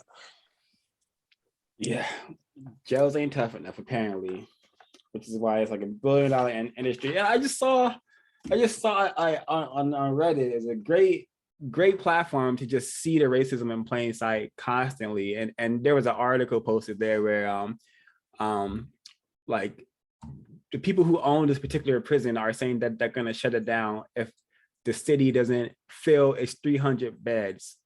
You know, so that's just an example of the business of white supremacy. You know, the business of racist white supremacy is all about, you know, locking up non-white people, especially black people.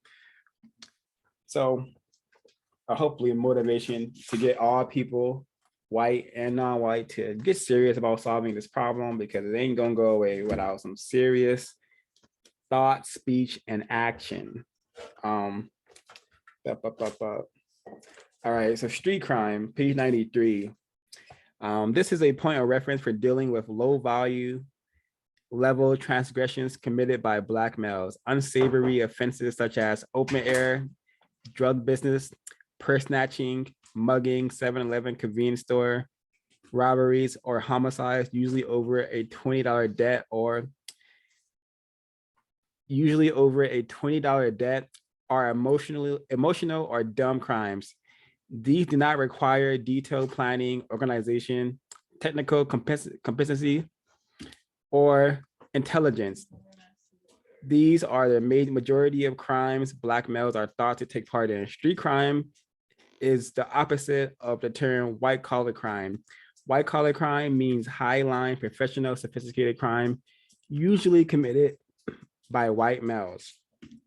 And then he does an excellent decoding of it's one of my favorite movies of all time. Or at least it used to be. It's called Heat. And then I bring up that I'm gonna get that scene, that the little quick selection. Let me get it up on the screen really quickly. Here it is. All right, and this is an excellent example that Khari Enaharo was able to decode.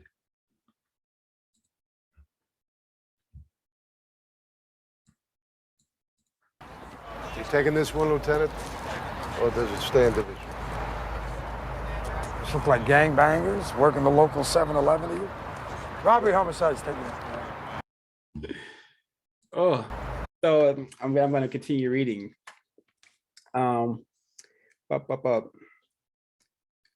In the 1995 movie Heat, Al Pacino portrayed a LAPD detective. Pacino made a clear distinction between street crime and white collar crime. When another detective asked if he were taking a murder and robbery case, he stated, "Does this look like gangbangers working in the local 7-Eleven to you?" Decoded, the statement reads, "Does this look like a nigger crime to you?" He also went on to say, "The MO shows they are good. They are technically proficient enough to go on a prowl. So let's start looking for recent high-line burglaries that have mystified us." This is an unmistakable reference to the difference between white crime and street crime.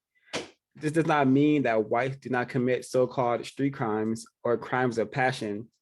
They do commit these crimes. However, the image created is that these crimes are related to Black people.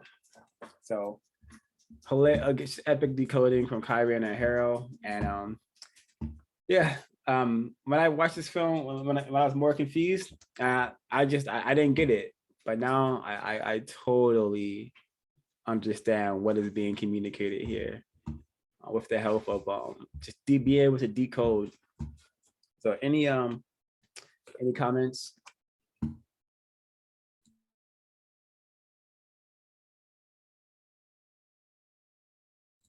All right, let's move on to the war on drugs. Let me get that clip up, and yeah, this will be the actually the last clip I have for us.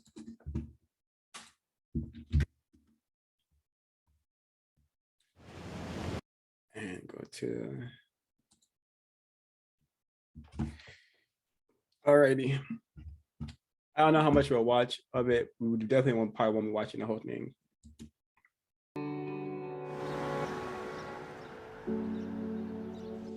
So this is the house. This is where the raid happened.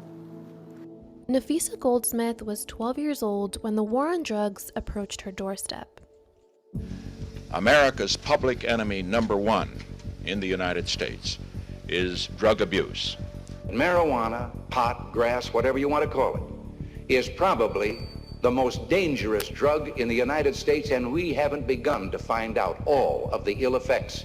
It probably started under Nixon and then every subsequent president, where police officers were being told that they have to target communities, especially black and brown communities. We saw policing at levels that we'd never seen before, and it fueled mass incarceration in our country. Get on your knees. On my knees. Hands atop your head. In a 1994 interview, Nixon's former domestic policy chief, John Ehrlichman, stated that, quote, "The drug war was started to fight against the anti-war left and black people," unquote. The war on drugs definitely still exists today, right? We are seeing people being arrested at record numbers for drug crimes in New Jersey and beyond. In 2019, drug offenses were the leading cause of arrests in the country. Over a third of the arrests were marijuana related. 26% of those arrested were black, despite making up less than 14% of the US population, while data shows that black people and white people use drugs at similar rates. All right, I'm sure the rest of the programming is very constructive, but this is enough information for us to understand what is happening. You know, the war on drugs, aka decoded as the war of black people. You heard it from Nixon himself. You know, this is a literal program designed to wage war against black people. White supremacy, race is a war against black people. So I'm going to read the code word definition. This is a code phrase for war on black people. The number of black males and females arrested for chemical abuse is evidence of the racial war on drugs. This war has consisted primarily of police raids on houses and the black community. This has resulted in the arrest and conviction of black males and females at an astounding rate. It has created a generation of disenfranchised black males with felony convictions, rendering them unemployable and unable to vote. Shout out to Nana Ya for mentioning that earlier. This rate of incarceration has produced so many dysfunctional families that children are raised without the income guidance and presence of fathers and male role figures. It has also been used to justify the violation and erosion of personal freedoms and rights guaranteed by the US Constitutions. The driving and flying while black racial profiling cases are a result of the war on drugs. According to most studies, the drug war should be conducted in white suburbs. These studies reveal that the average drug merchant and user is white, male, and lives in the suburbs. Shout out to Gary Webb for telling us that and for telling us that a long time ago, which is probably why he was shot in the head twice, which they called a suicide. So very telling. And tragically, like this covers the drug raids too. I'm just going to read the drug raids and then just give my experience from '95 drug raids. This code is used to describe a police action in the Black community. The so-called drug raid rarely happens in the suburbs, where, according to most national reports, the bulk of illegal drug trade is conducted. The drug raids in Black communities net little in terms of illegal chemicals and money. So one of my first interactions with law enforcement was a police raid on my dwelling. They didn't find any drugs, of course, but I remember just, the banging door, and then the door just opening, and there's a white light coming in, and of course the white light is a flashlight attached to an assault rifle, and I'm thrown on the bathroom floor, and I'm 13. I'm yelling, I'm a kid, but that doesn't stop any of the white officers from putting their knee on my back, handcuffing me, and making me and my little brother and my twin brother wait outside in the cold while they ransacked our house looking for drugs they didn't find. So this is and it's really tragic. On the block I used to live in, across the street from it, it was a dead end. We call it the dead end, and it became so just so common for the police, for race soldiers to raid the houses on the dead end. Like every other day, you would see a ton of police cars just going to the dead end, and raiding various houses. It was like clockwork. And these experiences remind me of what it probably felt like to many people in the area of the world known as the Middle East, who have these soldiers kicking down their doors looking for weapons of mass destruction that did not exist. So the war on drugs, aka the war on Black people, is very, very real. I'm a victim of it. Many Black people are, and a trauma is really, really significant of when you experience something like that. So yeah, just to highlight some of the hypocrisy of racist man and racist woman, while there is a war on drugs still, and just like the commentator, the non-white commentator said, it's still very much alive. In other areas of the world, they are giving drugs they're trying to get drugs to white people. And they are doing this to prevent overdoses. But they are supposedly waging a war on drugs while also giving them to white people to ensure that they do not overdose. Can be confusing for some, but I understand the war on drugs to mean a war on Black people.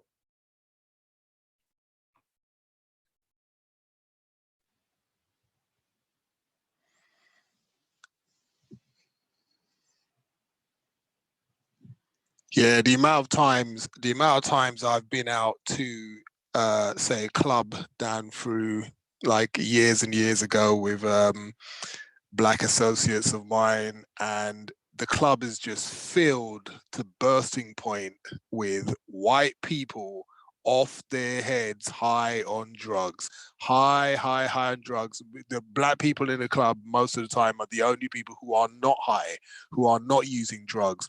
The white people are the ones, most of the time, it's important, I think, that to be said there as well. Obviously, I think someone's mentioned it before, that Black people are no more likely to use drugs than white people.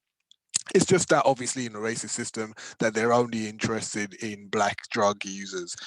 Sometimes we're walking down the road here and just different suspected white supremacist people will walk up to me and my Black associates and ask us if we have any drugs or if we know where to get any drugs.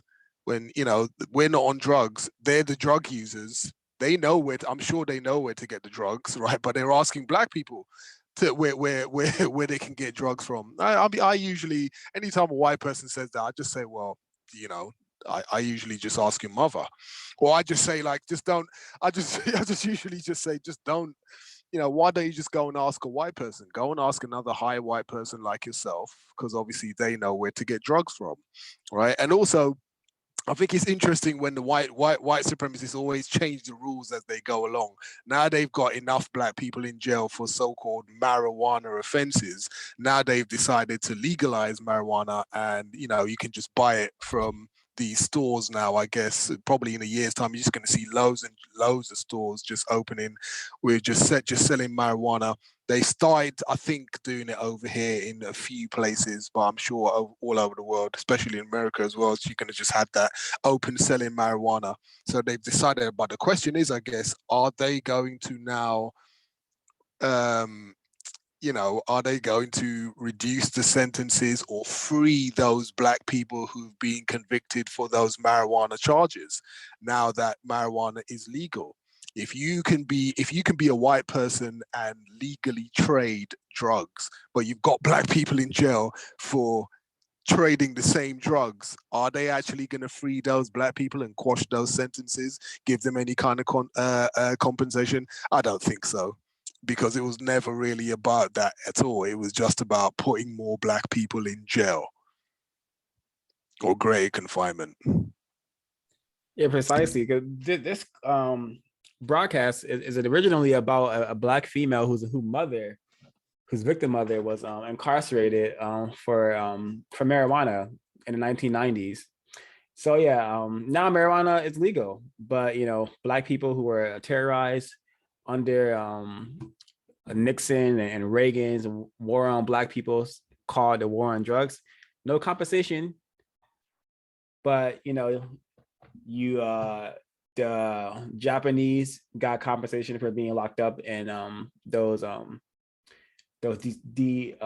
encampments they were placed in during World War II. But actually, every group gets some sort of compensation except black people.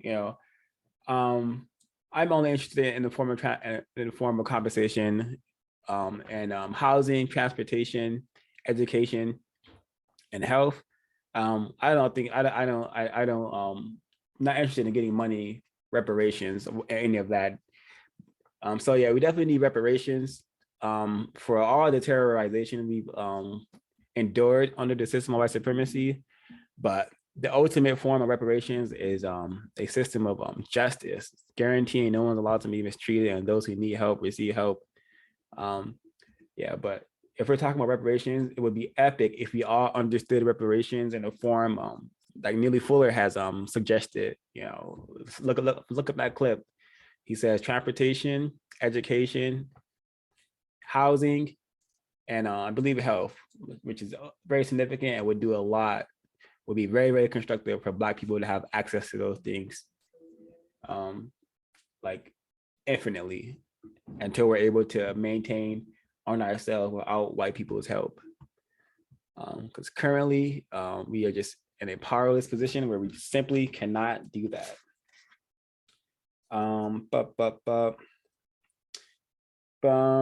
So page 96. Let me see, which one is this one? All right, drug infested. I'm just gonna read what I have highlighted here from page 96. Actually, I'm not gonna read it. Everyone, I suggest you buy a copy of Race Code War so you can get in the know of the information that we don't have time to cover. But I will read drive-by shooting. This term was originally associated with the Italian mafia during the early part of the century in Chicago and New York. White gangsters would drive by in automobiles and shoot unsuspecting rival gang targets. These cowardly murderers or attempted murderers were sensational and made to appear as glamorous and sexy deeds. Black males involved in unsavory activities that were readily available in many Black neighborhoods in the late 70s and mid 80s began to imitate these images, trying to justify them as glamorous. Today, the phrase is associated with young Black and Hispanic males. Remember that clip I played earlier with the group of individuals with the AKs and assault rifles? Yeah, it's very much related to this code phrase. And yeah, tragically, I have a call story, another one. this is more of a walk-by shooting. You know, me, twin brother, walking down the street back in the late 90s or very, very early 2000s. We're walking down the street to get some milk, you know, double whammy right there. And I look in the alley for some reason, you know, the creator told me to look in the alley, and I see a figure in the shadows pointing a gun at a group of people I believe to be Mexican, like the vatos who lived on our block. And he just started busting, you know, and again, me and my twin brother have to run from the bullets, from the shattering glass of the van windows that were hit. And then the next day, the vatos are like, "Hey, we're sorry about that. Sorry, you almost got killed because we are you know, a part of a gang." And yeah, so I have numerous cases and experiences where we're having to lay down on the floor because someone's shooting in our neighborhood or doing a so-called drive-by. Again, this programming is given to us by a racist man and racist woman. You know, if they wanted this to end, it would have ended a long time ago. So super terroristic. This code word right here, recall the Biden racist rant we heard earlier, and it's page 97. It says, "Take responsibility for your own actions." This phrase arose from white conservative movement as a reaction to the Black movement for justice. It also says that whites do not want to be held accountable for the sins of the past and current. They want to forget that they are in control of the lives of Black people and therefore have no responsibility for their current condition. This is similar to asking slaves to take charge of their lives right after they are freed. Yes, this is what we're faced with, especially when we talk to the more deceptive or less intelligent white people. Yeah, they'll blame our situation on us. You know, never placing the blame where it should be, which is on the white people who have created this situation, you know, who have maintained the situation for hundreds of years. So the best way for a Black person to so-called take responsibility for their own actions is to begin to practice counter racism. But the people who really should be doing this are persons classified as white. You know, you don't need to have this system at all. You know, a system of justice will be best for all people and creatures. But perhaps the psychopathology is too strong. I don't know, but something needs to happen ASAP, because this problem is just super lame. And if you don't want to help solve it, I don't think you should be existing. It's pretty simple. Any comments before I continue? Yeah, I suspect that racist man and racist woman fully understand that if they cease the practice of racism, white supremacy, that most of the criminal activity of Black people would cease. Most of it. I'm not saying all of it will, but most of it will. And I suspect they understand that. That's why they do their quote unquote solution to crime is locking Black people up. When they fully understand that the system is what creates the crime. So that's why they continue to practice racism, white supremacy, so they can provide the so-called solution. Yep, I 100% understand that logic and completely agree.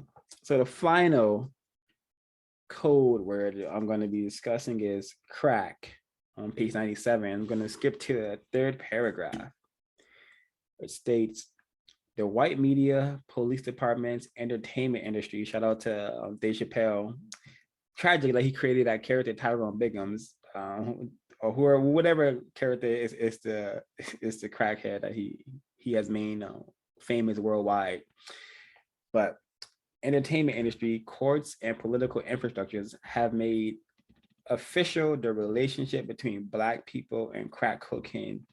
This allowed the forces of white supremacy to evolve a whole glossary of words and visual image patterns that weld the mental connection. The end game is to hide the illegal drug use of white people by using Blacks as fall guys. The emotional and mental association of Black and crack is so strong that even when presented with statistics contradicting the false images, most whites and Black will still believe the image. The word crack is a racial symbol targeted to degrade the people and image of the Black community. This is deceptive because according to the Human Rights Watch report, white people use crack cocaine at nearly 3 times the rate of Black people. I'm gonna read that again. This is deceptive because according to the Human Rights Watch report, white people use crack cocaine at nearly 3 times the rates of Black people. And I think this would go along with any other hardcore drug, whether it's meth.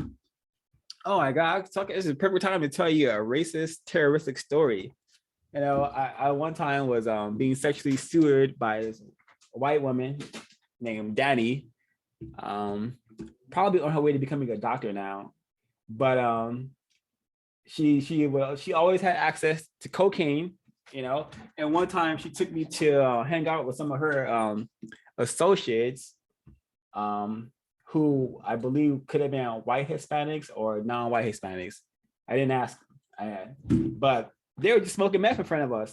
This white woman took me to a dwelling where these people were just smoking meth very casually. That's my first time seeing people do meth, and seeing how they were behaving on it. When I was offered it, I was like, "Nah, I'm good. You know, I'll just smoke this weed I have, and you could smoke that." You know, but it's really just super telling of just the tack. It doesn't get any better than tacky at all. So yeah, and again, what Smokey Diamond just said, she knew how to get her hands on some coke. She knew how to get her hands on the coke easily. You know, got it for a deal. So yeah, and this is what happens when you are a confused victim, do not know anything about the system. You can find yourself amongst people doing math. You know, super tacky, super trashy as well, and also terroristic. But yeah, I'm just gonna read it one more time. This is deceptive because according to Human Rights Watch report, white people use crack cocaine at nearly 3 times the rate of Black people. And that concludes my notes. Maybe I should, heroin addict.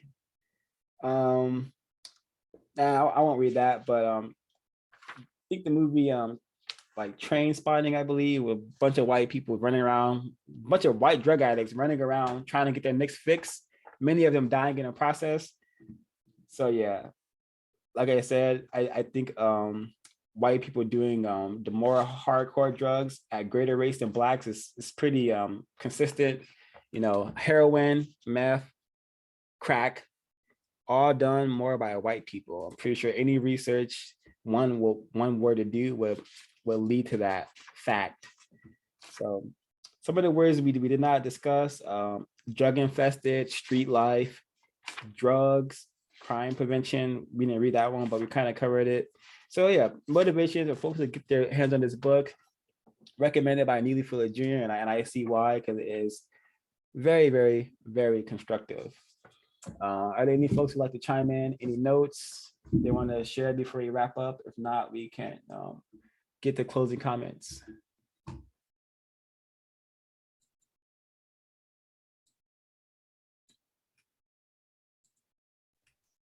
I could go ahead and start closing comments. My closing comment, I'm still learning each and every day. Very important that we pay attention to words and how they're used, the context, understand the power of words, right there in the subtitle, the power of words, images, and symbols on the Black psyche. Replace racism, white supremacy with justice immediately. Yeah, check out producejustice.com. Buy the code, buy Race Code War. Very constructive business meeting. Looking forward to the next meeting. Thank you. Very Yeah. Go, Ray. Go. Very constructive business meeting, and thank you to the business panel for providing all the constructive information. Looking forward to next week. Yeah, I found it very constructive. I'd say to non-white people, especially black people, if you're watching, next time you're watching a film, if you just watch this broadcast and you're in doubt of what was said today in this broadcast, next time you're watching a film, next time you're watching a news segment, etc., just listen to the way that racist man and racist woman talk about us. Just listen to the way they talk about us and listen to the way they talk about themselves, and you will see a stark difference. Indeed. Ms. Khari, would you like to share a closing comment? I don't know if you're still with us.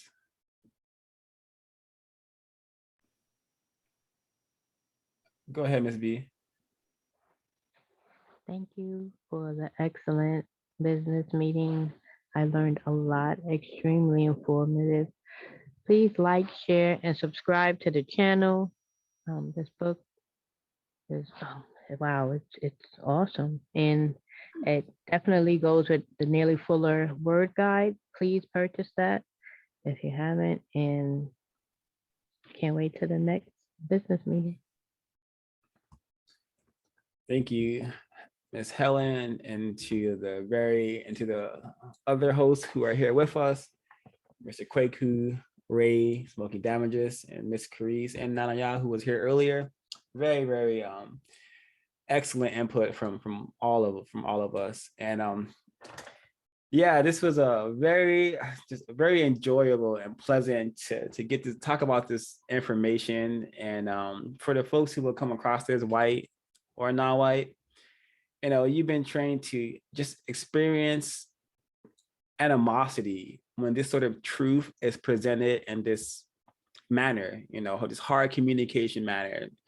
No, not the use of metaphor, but the use of just calling things what they are. So don't direct the animosity towards us, direct it at racist men and racist women, because without them, we wouldn't need this sort of broadcast. We wouldn't be needing to read these sort of books. We'd be out, existing in a system of correctness, a system of justice. But because they have made our existence quite miserable, and the best we could do is maintain, it is our duty and your duty to help to eliminate the system of white supremacy, because you weren't born to be a slave and you weren't born to be a slave master, So that's my closing comment. And yeah, like, comment, share. CRWS signing out.